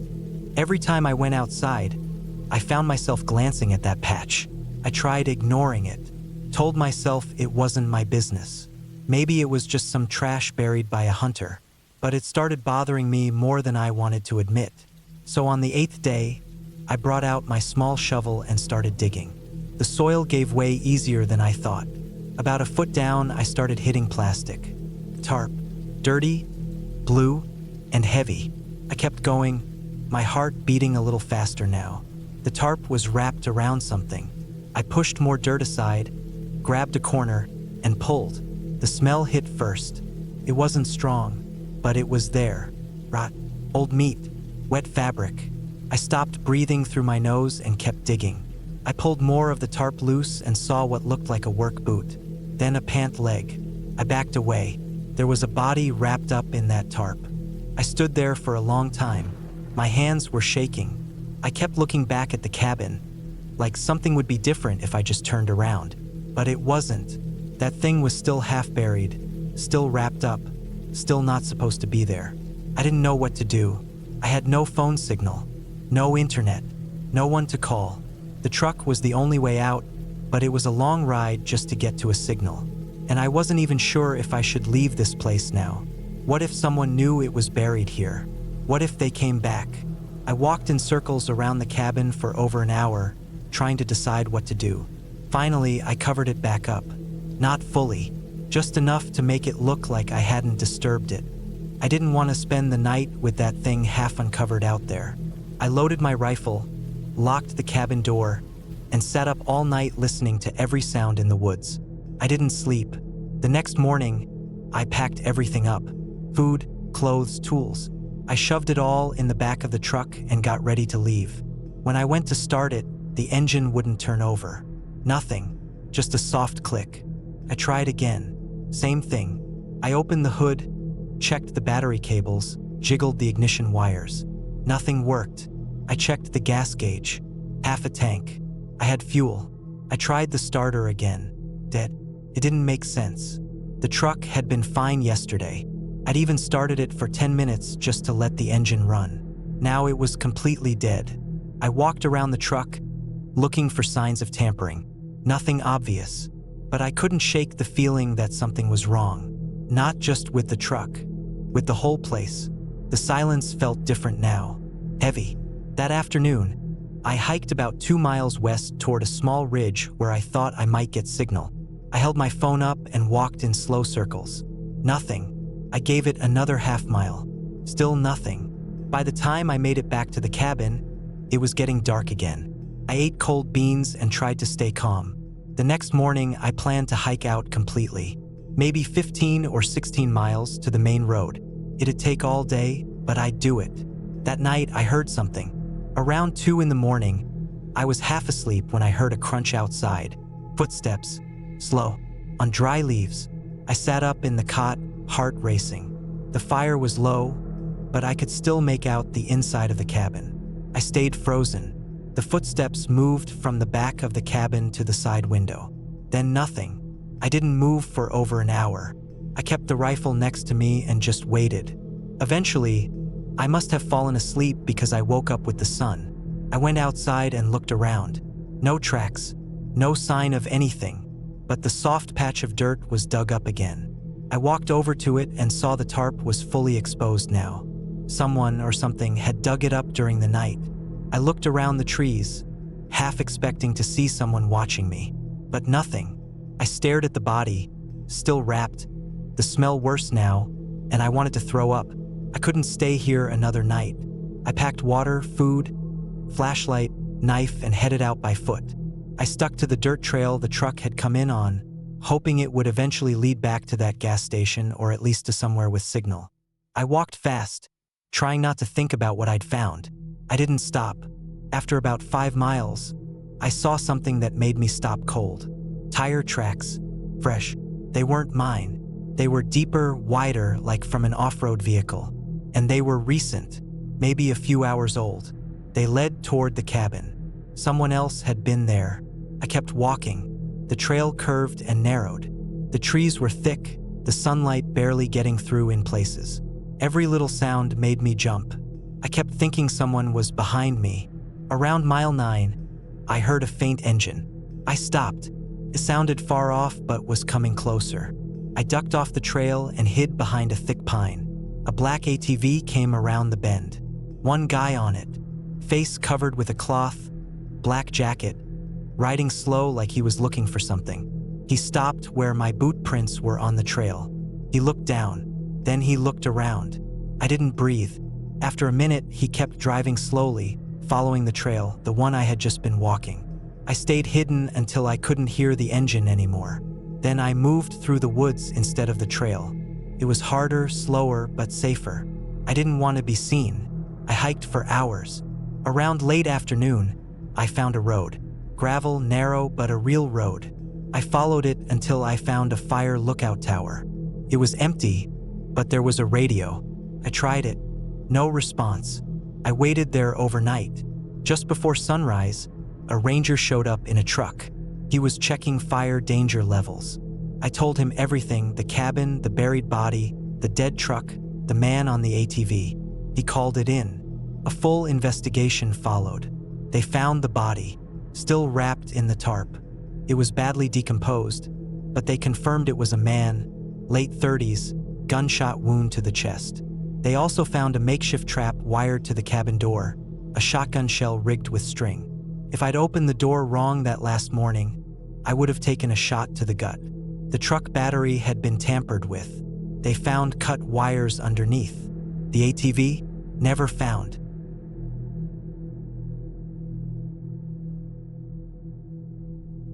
It started with a need to escape. Not from anything big, just life. Work had been rough. The noise of the city never stopped, and I hadn't had a real break in almost a year. I wanted somewhere quiet, far from everything.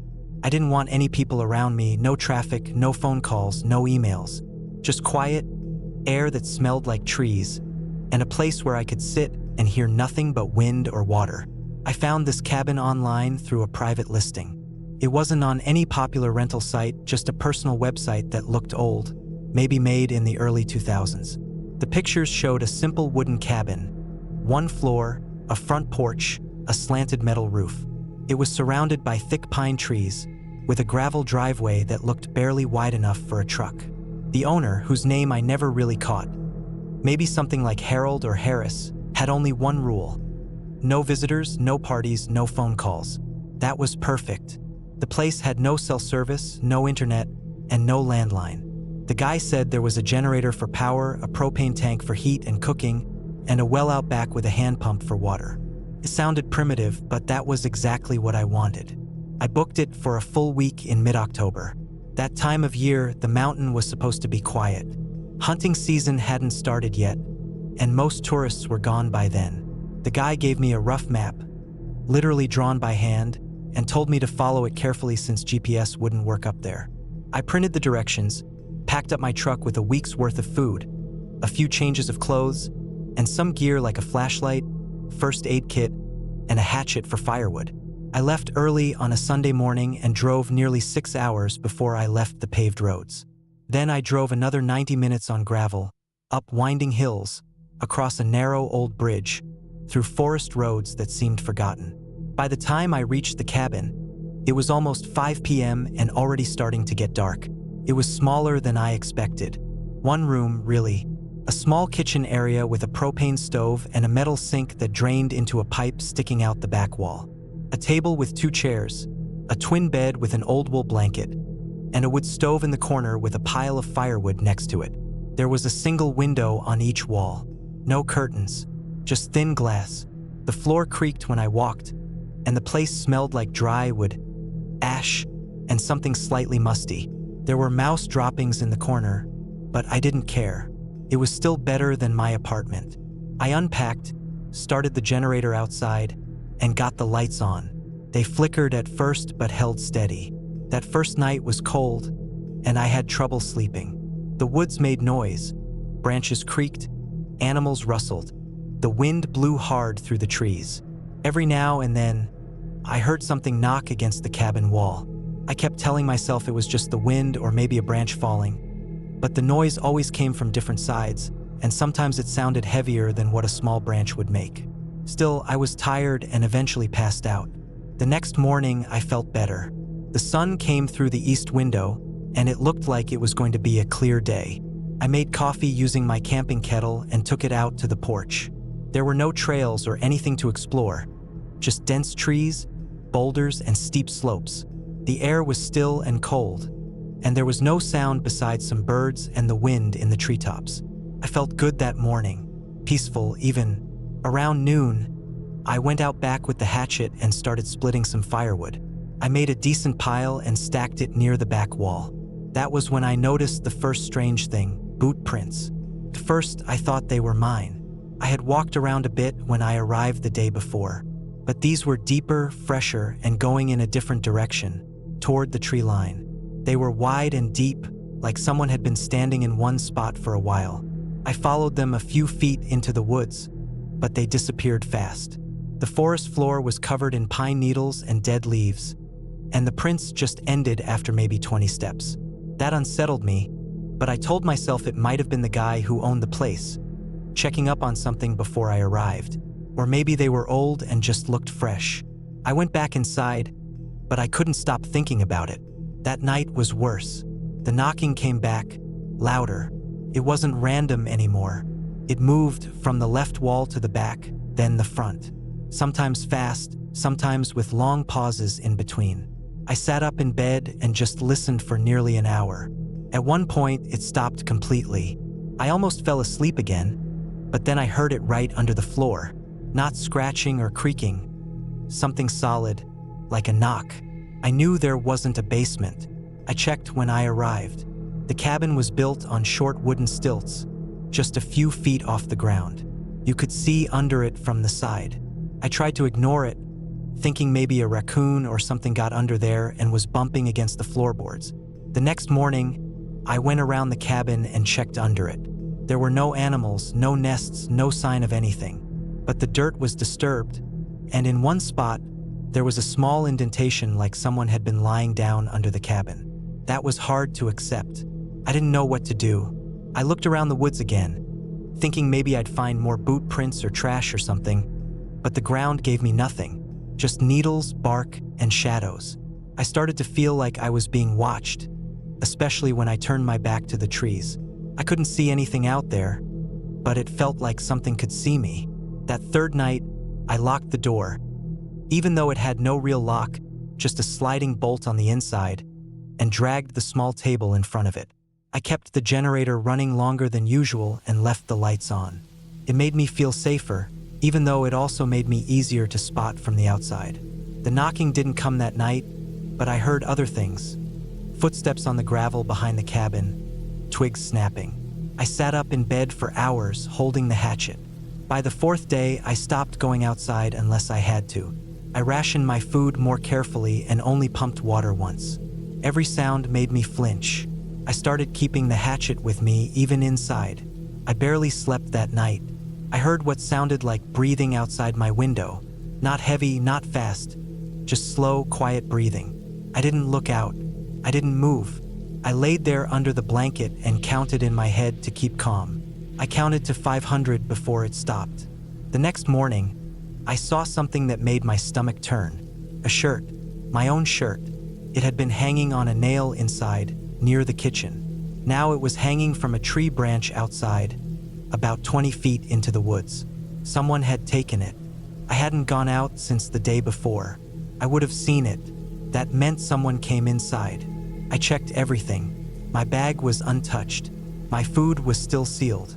Nothing else was moved, but that shirt was outside now. I was so angry and afraid at the same time I couldn't think straight.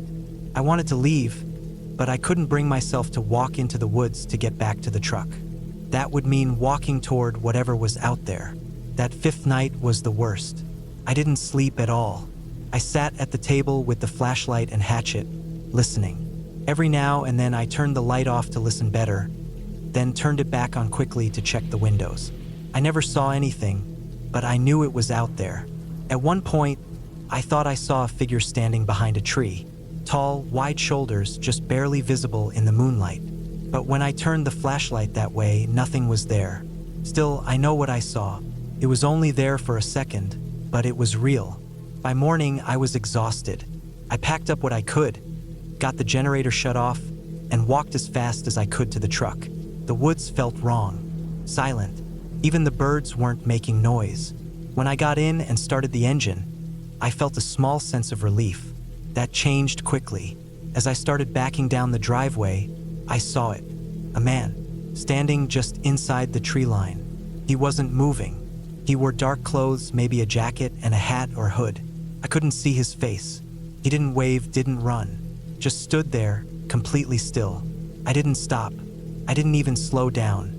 I drove like hell down that gravel road, sliding on the turns, branches scraping the truck. I didn't stop until I reached pavement. Once I had service, I called the sheriff's office in the county. They sent a deputy to meet me at a gas station. I told him everything. He didn't seem surprised. Said they get calls like this a few times a year. Someone staying too deep in the mountains, too far off the grid, where strange people still live. He said it might have been someone squatting in the woods, or even living off the land. People who don't like strangers. He promised to send someone up to check the property. I don't know if they ever did. I never heard back. I didn't try to find out. I didn't go back for the deposit or to argue with the owner.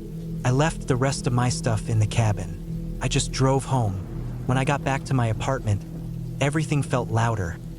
Cars, neighbors, sirens, but I was glad to hear it all. I slept with the lights on for 2 weeks. Sometimes I still wake up thinking I hear someone outside my window, but it's just the city. I never went camping again. Never rented another cabin.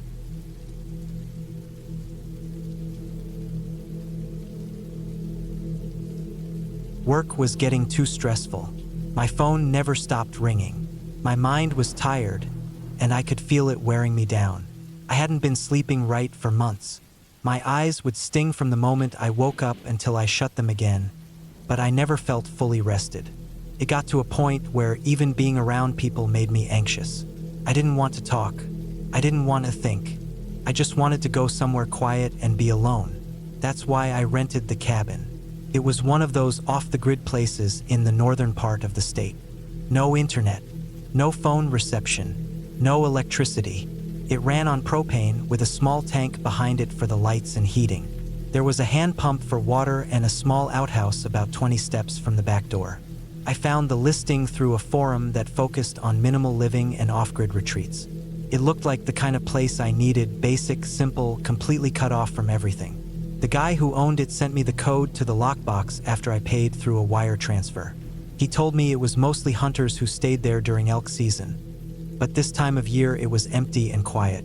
That's what I wanted. I packed enough supplies for 2 weeks. Cans of beans, rice, oatmeal, some jerky, a solar-powered flashlight, and a few books.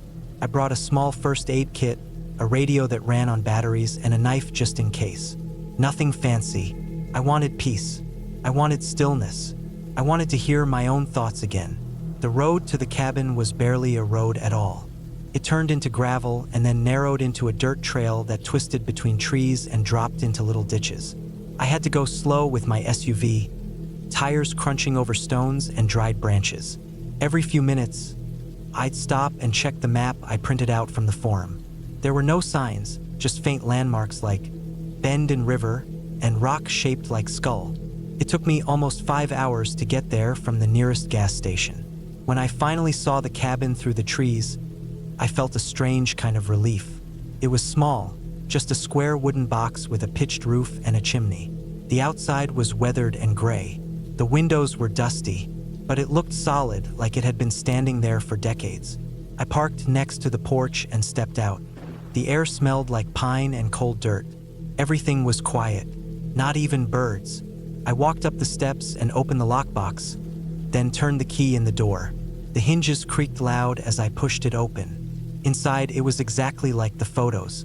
One room, a wood stove in the corner, a bed against the far wall, a table with 2 chairs, a few shelves with basic utensils, candles, and matches. The walls were made of thick logs, sealed with something dark and sticky. There was a faint scent of oil and old smoke. It felt heavy, like the cabin held on to everything that had happened inside it. I unpacked my things, lit a candle, and sat down. I didn't turn on the propane lights that first night. I just sat in the flickering candlelight and listened to the wind outside. It moved through the trees like whispers. I could feel myself starting to breathe differently, like my chest was looser. It was the first time in months I didn't feel like I was being watched by 1,000 things. Emails, calls, messages, expectations. I was finally alone. The next few days were simple. I woke with the light. I made oatmeal on the small propane burner. I read until my eyes got tired. I walked into the woods around the cabin, not too far, just enough to stretch my legs.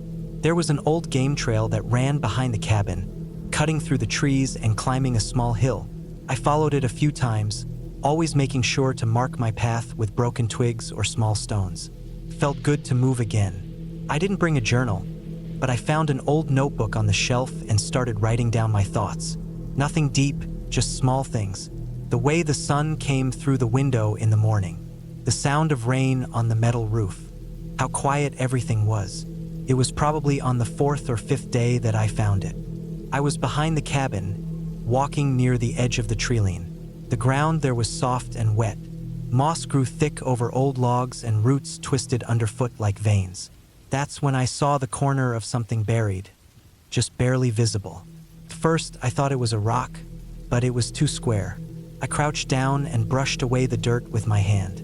It was a piece of metal, rusty and flat, maybe a foot wide. It looked like the top of a box. The metal had corroded so badly that flakes came off as I touched it. I dug a little more with a stick and uncovered the edges. It was definitely a box, some kind of metal container, buried maybe a foot deep. I didn't think much of it. I figured it might have been left by a hunter or maybe even the owner. Still, I kept going. I dug with my hands and loosened the soil around the edges. It took about 15 minutes to get it out. It was heavier than I expected. I carried it to the porch, set it on the table, and cleaned it off with an old rag. The top had no lock, just a latch that had rusted almost shut. I had to pry it open with the flat edge of my knife. It creaked as it gave way.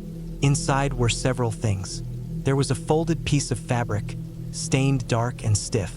A glove, just one, with something dry and dark inside it. A small journal with a leather cover, soaked and swollen from water damage. And at the bottom, a plastic bag with several Polaroid photos. I stared at it all for a long time. The fabric was probably once white but had turned brown. The glove had a torn finger. The photos were curled, but I could still make out the images. They were all taken in the woods, most of them showing the same thing from different angles. A deep pit, something inside it. Hard to tell what, but it looked like black trash bags piled on top of each other. One photo showed a boot sticking out. It didn't feel like a joke. I opened the journal carefully. Most of the pages were stuck together, but I could read some of the writing. It looked rushed, the pen pushed deep into the paper. There were dates, but no names. Short notes, like someone trying to track time. Day 3, still watching at night. Day 7, they moved it again. Day 10, heard something behind the shed. Didn't sleep. There were more entries, but they made less and less sense as they went on. One of the last pages just had 3 lines, all written over and over again. Don't follow the trail past the ridge. I closed the journal and sat there. My stomach felt tight. I didn't know what to do. There was no way to call anyone. No reception. No phone. And even if I left now, it was already late afternoon. The trail would be too dark to drive on soon. I didn't want to get stuck out there in the dark, halfway down the mountain. So I put the box under the bed and waited until morning. I didn't sleep much that night. Every sound made me freeze. I kept thinking about the pit in the photos, the boot, the glove, the writing in the journal. I kept playing it over in my head. Why would someone bury that box? Why leave it behind? Who took those photos? In the morning, I made coffee and went back to the spot where I found the box. I started walking farther along the trail than I had before. The trees grew closer together here, and the ground sloped downward. I marked my way carefully. The air felt colder, even though it was sunny. After about 15 minutes of walking, I saw something ahead. A pile of stones. They were arranged in a mound, maybe 3 feet tall, too organized to be natural. The top had a flat stone set into it. It was smooth and round, like someone placed it there deliberately. I walked around it slowly. The earth here was uneven, sunken slightly in the middle. I didn't touch it. I stood there for a long time, just staring. I knew what it looked like. I'd seen enough true crime shows to recognize it. It looked like a shallow grave. That's when I noticed the second one. 10 feet away, smaller, newer looking. I backed away. I turned and started walking fast, trying not to panic. I looked behind me every few seconds, heart pounding. The trees seemed thicker now. The air smelled sour. I kept thinking I was hearing footsteps, but every time I stopped, there was only silence. When I got back to the cabin, I locked the door and pulled the box out again. I looked through the photos one more time. There was something in the background of one of them I hadn't noticed before. A small wooden structure, maybe the size of a closet. The shed? I hadn't seen a shed. But if it was still back there, past the graves, maybe that's where the pit was. I didn't want to go back out there, but I did. I waited until the next day and brought the knife with me. I followed the same path and kept walking past the 2 mounds. The trail curved and dropped into a small hollow. That's where I saw it, tucked between the trees. A wooden shed partly collapsed. The door was off its hinges, smelled like rot and mold. I stepped inside. There was a hole in the ground, about 6 feet wide, maybe 5 feet deep. It was empty now, just dirt and some torn plastic at the bottom. The plastic was black, the same kind in the photos. I turned and ran. That night, I didn't light any candles. I stayed in the dark with the knife next to me. I didn't sleep. The next morning, I packed everything. I didn't care about the food I left behind or the books or the radio.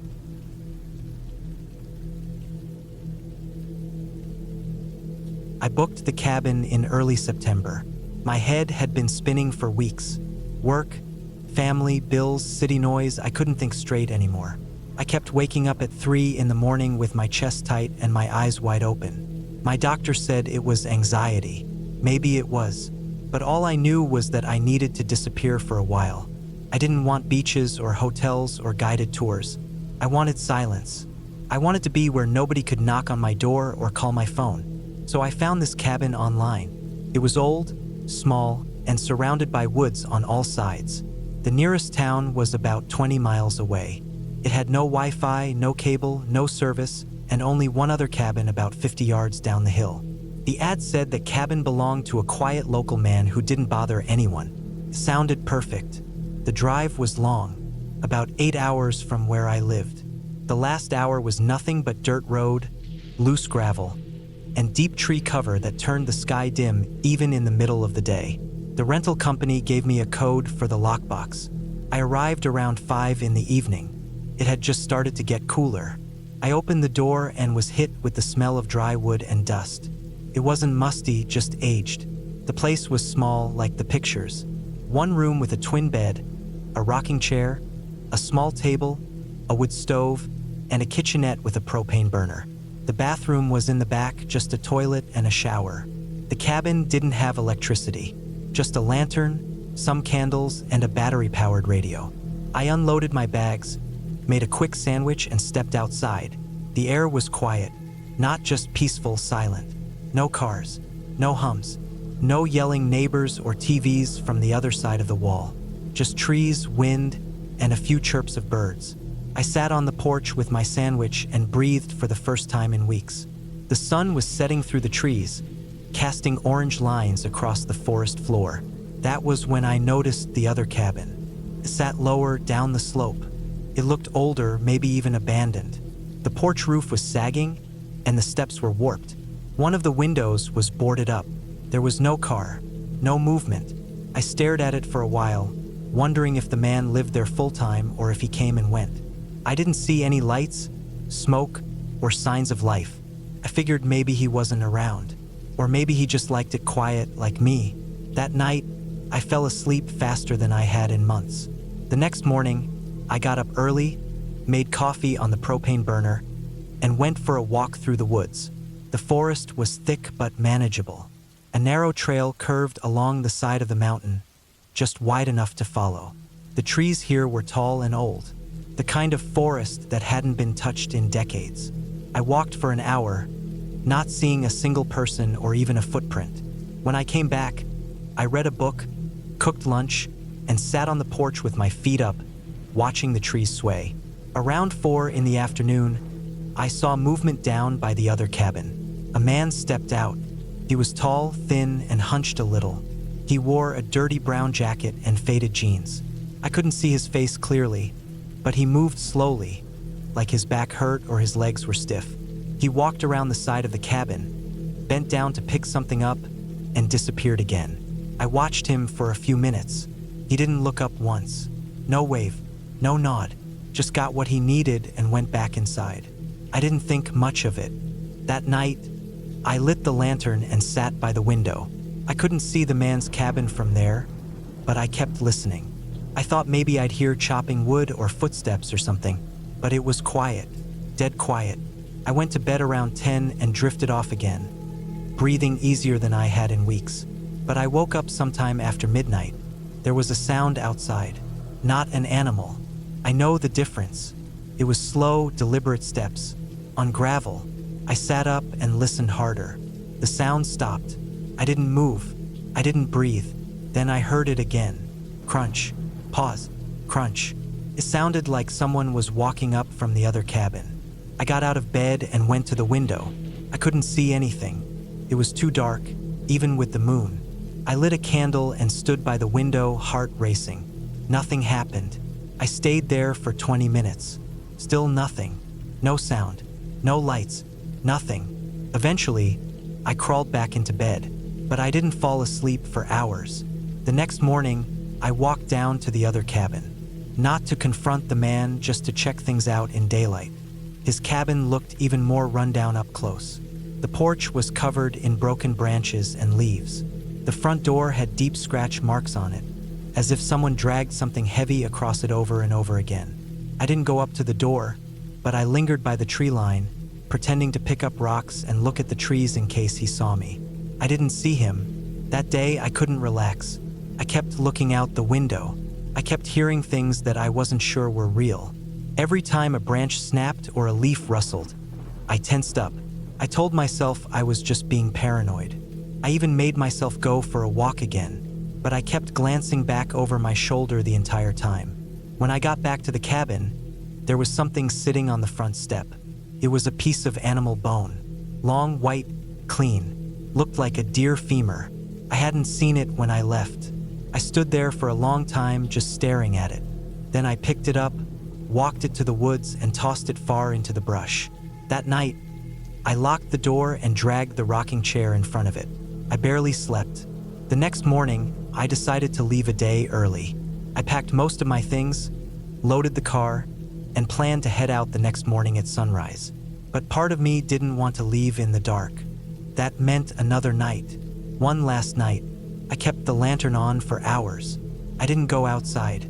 I didn't read. I just sat in the rocking chair and stared at the door, listening. Around 1 a.m, I heard it again. Footsteps, this time slower. Crunch, crunch, crunch. Then they stopped. I got up, heart pounding, and crept to the window. I moved the curtain a half-inch and looked out. There was a man standing at the edge of the trees. He wasn't facing me. He was facing the cabin, just standing, not moving, not blinking. I dropped the curtain and stepped back. I didn't breathe. Minutes passed. Then I heard the steps again, this time fading, going back down the hill. I waited another hour before I moved. When the sun came up, I threw everything into the car and got out of there. I didn't tell anyone. I didn't report it. I just left and never went back. But 3 weeks later, I saw something on the news. A hiker went missing near that same forest. Search crews found his pack, but no body. And police discovered something strange while searching the area. An old cabin filled with bones. Animal bones. Mostly. They arrested a man who lived alone in the woods. He had no phone, no ID, no records. They said he'd been living there for over 20 years. They showed a photo of his cabin. It was the one down the hill. I stared at the screen, remembering the sound of those footsteps, and realizing how close I had come to never walking out of those woods.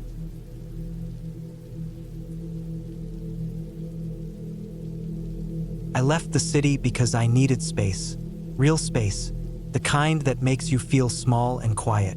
I had been working from home for months, drowning in video calls and endless emails, and my sleep was all over the place. My head hurt every day, and I barely stepped outside. I wasn't eating right. I was always tired. I knew I had to get away from screens, cars, and people. I needed something that felt more human, more grounded. I rented a cabin online. It was in the upper corner of the state, nearly 5 hours away from where I lived. There were no neighbors nearby, no town within miles. It sat in a small clearing surrounded by dense forest, with one rough dirt road leading to it. The photos made it look quiet and peaceful. Wood walls, stone chimney, fire pit, front porch with a bench. No Wi-Fi, no cell signal, no TV. That was what I wanted. I didn't even bring my laptop. Just clothes, food, a notebook, some books, and a few basic tools.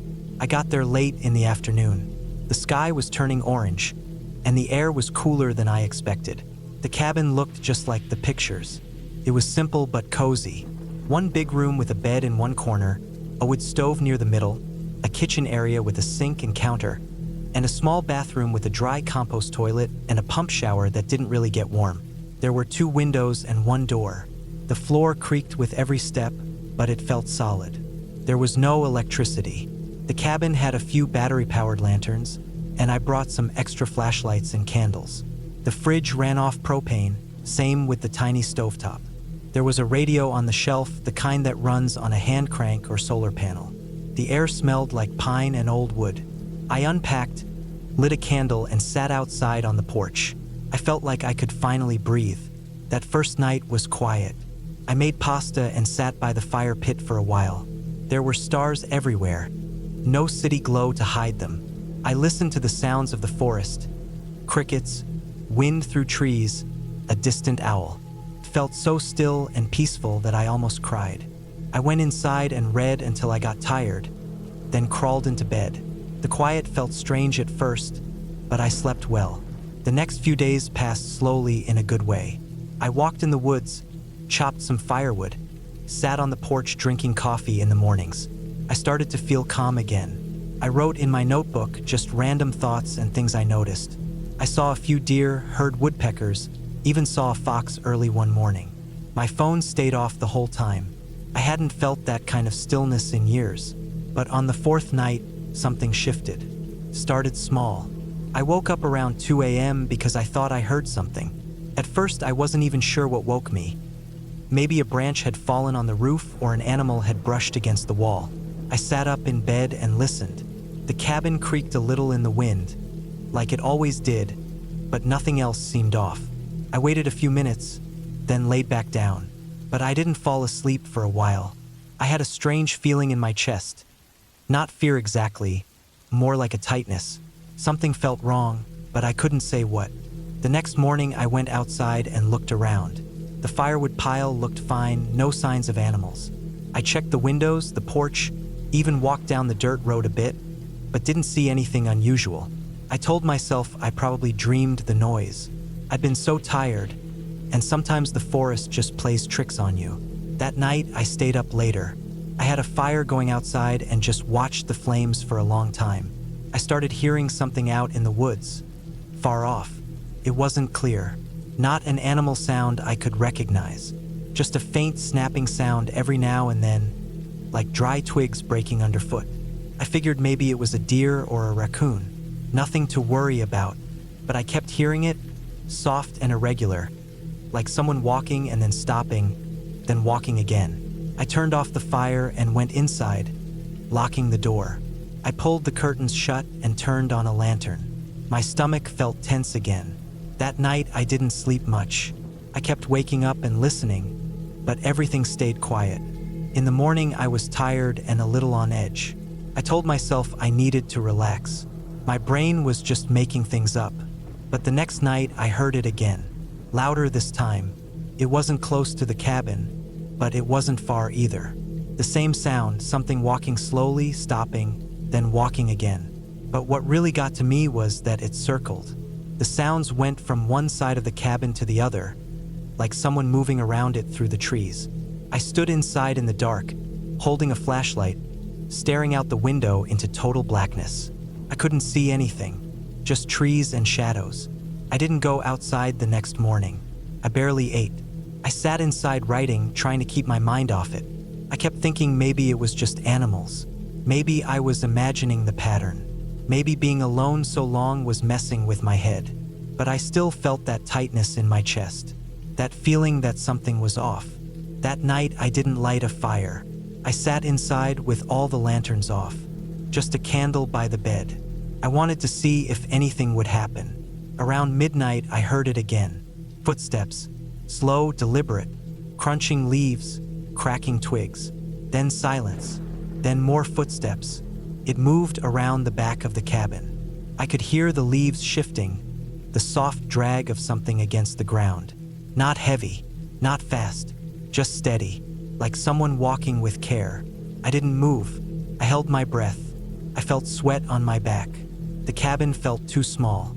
I waited, heart pounding. After maybe 20 minutes, it stopped. I heard nothing but the wind and the distant sound of trees swaying. I didn't sleep at all. The next day, I packed a small bag and walked down the road to see if I could get cell signal. The road was long and rough, and it bent and dipped through the forest. I walked for over 2 hours before I finally got a single bar. I called my brother and told him everything. He said I should leave, but I told him I needed another day or two. I didn't want to feel like I was running from shadows. I wanted to believe it was all just in my head. I walked back, slower this time. Every sound made me look over my shoulder. I felt watched. The trees were too quiet. When I got back to the cabin, the first thing I noticed was the door. It was slightly open. I was sure I had locked it. I always locked it, every night, every time I left. I stood still for a long time before walking up to it. The wood around the lock looked fine. No scratches or damage. Nothing was broken. I stepped inside. The room looked normal. Nothing was moved. Nothing missing. I checked every corner, every cabinet, under the bed, in the bathroom. No one was there, but the fact that the door was open burned into my brain. I couldn't stop thinking about it. That night, I stacked furniture against the door and slept with a hammer under my pillow. At 3:40 a.m., I woke up to tapping. Not knocking, not banging, just soft, slow tapping, like fingers on glass. I sat up fast. The window by the sink. That's where it came from. Then again, tap, tap, tap. 3 slow taps. I didn't move. I didn't breathe. I sat frozen, staring at the window. I couldn't see anything, just my own reflection in the glass. The tapping stopped. I stayed like that for over an hour. Nothing else happened. Eventually I dozed off, fully dressed, hammer still in hand. When morning came, I walked outside. I walked around the cabin. That's when I saw them, footprints. Real ones. In the dirt and pine needles by the window. They weren't boot prints. They looked like bare feet. Adult size. Long toes. The prints weren't fresh, but they were clear enough to see. Someone had stood right there outside the window. Someone had walked around the cabin. There were more prints leading into the woods. No shoes. No sign of a trail. Just those feet and the direction they went. I felt sick. My mouth went dry. My hands shook. That was it for me. I went inside, packed my things, and left. I didn't stop to eat or drink. I just got in the car and drove. I didn't even look back. I drove straight home. 5 hours. I didn't stop once. When I got home, I slept for almost a full day. Then I called the owner of the cabin. I told him everything. He said no one had ever reported anything like that. He sounded surprised but not very concerned. He said it was probably just a local kid messing around. I didn't argue. I just told him I wouldn't be coming back. That was 6 months ago. I haven't gone back to the woods since. I still think about it sometimes. I try to come up with explanations. A drifter, someone living out there, some hermit who didn't like people near his land. I don't know, but I know what I heard. I know what I saw. I know that someone was out there, and I know they weren't just passing through.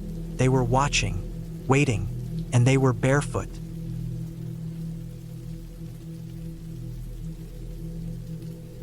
Started off as just another weekend. I had been feeling burnt out from work for a while, sitting behind a desk for 8 hours every day, dealing with reports, deadlines, and numbers. All of it had started to feel like it was melting together. I couldn't tell one week from the next anymore. Every day felt the same. Wake up, sit in traffic, work, go home, sleep, repeat. So I decided to get away. I remembered a cabin I had come across years ago, during a trip with a couple of old friends. Back then, we were just exploring random back roads in a borrowed pickup. It sat on the other side of a small lake in the middle of nowhere. We'd only stopped there for a few hours, but something about that place stuck in my mind. It was quiet, really quiet. No towns nearby, no cars, no people. Felt like time stopped there. And now, after years of pushing through city life, that same silence I had once found a little unsettling now seemed like exactly what I needed. I took a week off, packed some clothes, food, a small cooler with ice packs, and a duffel bag with a flashlight, knives, duct tape, rope, power bank, and a few other basic tools. I also brought a small camp stove, a sleeping bag, and some books I'd been meaning to read. I didn't expect much phone signal out there, but I kept my phone fully charged just in case. The drive was long, almost 6 hours through hills and back roads. I followed the same directions I'd roughly remembered from all those years ago. By the time I reached the old turnoff that led to the lake, the sun was already sinking behind the trees. I hadn't seen another car for at least an hour by then. It felt like I was heading into a part of the state that time had forgotten. The dirt path to the cabin was more overgrown than I expected. Some of it I had to drive over slowly with tires grinding through mud and old fallen branches. Eventually, the trees opened up and there it was, still standing, still quiet, still sitting just a few steps away from the edge of the lake. It was smaller than I remembered. The roof had darkened over time, and the wood looked more weathered. The place had clearly been left alone for years, but it wasn't in ruins. The front porch had a broken step, and one of the windows had a crack across the corner, but nothing that made it unlivable. I was surprised by how intact it was. I parked the car a bit off the path, close enough to keep it in view, but tucked behind some trees in case someone happened to pass by, though I really doubted anyone ever did. I unpacked and brought everything inside. The door creaked as I opened it, and the air inside was thick, musty, and stale. There were cobwebs in the corners, a few dead bugs on the floor, but the wooden floorboards held steady when I walked. A small kitchen area sat to the left with an old sink and rusted metal shelves.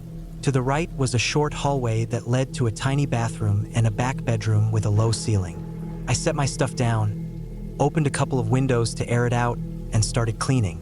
I swept up the dust, wiped down the counters, and cleared the dead insects. There was no electricity, but I had battery lights. The water didn't run anymore, but I had brought enough with me to get by. I wasn't planning to stay forever. The first night was peaceful. I sat out on the porch with a blanket wrapped around me, looking out over the lake. The water was still. A few insects buzzed nearby. I didn't hear any traffic, planes, or voices. It was exactly what I had hoped for. Nothing. I slept better that night than I had in weeks. The second day, I hiked around the edge of the lake, keeping the cabin in sight. The woods were thick but not dangerous. I came across some deer tracks, found a pile of feathers that looked like something had eaten a bird, and climbed a small rocky slope that gave a higher view of the water. I sat up there for a while just watching. That's when I saw something that didn't fit. On the far side of the lake, past the trees, there was another cabin. I didn't remember there being two cabins when we were here years ago.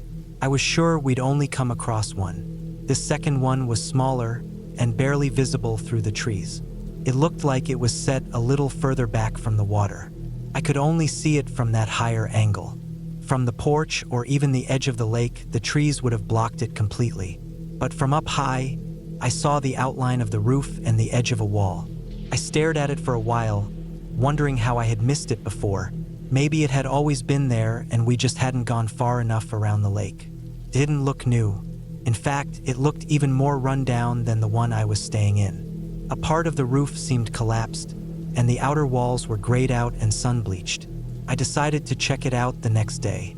That night, something felt different. I heard noises, not loud ones, just small, irregular snaps of branches or shuffling in the brush outside. At first, I figured it was animals, maybe raccoons or deer moving through the woods. But the sounds came and went in weird patterns. Sometimes close, sometimes further. Once or twice I thought I heard the sound of footsteps in leaves, but I told myself it was probably just my own nerves or maybe wind moving through the trees. I had no reason to think otherwise. The next morning, I made a quick breakfast, packed my flashlight, knife, water, and walked around the lake toward the second cabin. The woods were denser on that side, thicker brush, more deadfall. It was harder to get through, and I had to stop several times to push my way through vines or thick ferns. When I finally reached the other cabin, I stood in front of it for a long time. It was worse up close. The door was half open and crooked. The windows were broken, glass scattered just inside. The whole place smelled like damp wood and rotting leaves. I looked inside without going in at first. The floor looked unstable in some spots. There was a table with one leg broken, an old mattress covered in mold, and what looked like the remains of a raccoon or some small animal in one corner. Still, I went in, carefully stepping along the edges of the floor. I didn't touch anything, just looked. There were old newspapers stacked on a chair, the dates mostly unreadable. Some clothes hanging on nails in the wall, faded shirts, an old jacket. Then, something caught my eye in the back corner. There was a shallow hole dug in the floor. It looked like someone had taken a shovel and scraped out a rectangle in the dirt beneath the boards. The boards had been pried up. I crouched down and looked closer. Inside the hole was a small, locked metal box, almost like a cash box, the kind you'd see in a garage sale. It was rusted over, but not broken. I didn't take it. I left it there. The cabin didn't feel right. The air inside was colder than outside. Not in a supernatural way, just in that damp, moldy, stale kind of cold that made my skin itch. I turned around and walked out. I didn't want to know what was inside the box. I didn't sleep well that night. I kept thinking about that box. Who put it there? Why hide it under the floor? Was it just money? Drugs? Old photos? Something valuable? Or something terrible? I kept hearing sounds outside the cabin again. This time, I was sure it wasn't an animal. At one point, just after midnight, I heard a soft knock. Not on the door, but on the side wall of the cabin. Just one knock, then silence. I didn't move. I sat in the sleeping bag holding my knife and flashlight, barely breathing. I didn't open the door. I didn't go outside. I waited. Nothing happened. The next morning, I checked around the cabin. I found a footprint just outside the window. One human boot print. Not mine. I started packing, but the car wouldn't start. I turned the key and got nothing but a slow crank and clicking sound. I checked the battery. Everything seemed fine. I tried again and again until the sound stopped completely. My phone had 1 bar of signal, but no calls would go through. I tried texting a friend. The message kept failing to send. I felt trapped. I stayed one more night because I had no choice. I locked the doors and sat in the corner of the room with my flashlight and knife. I didn't sleep. That night, I heard footsteps again.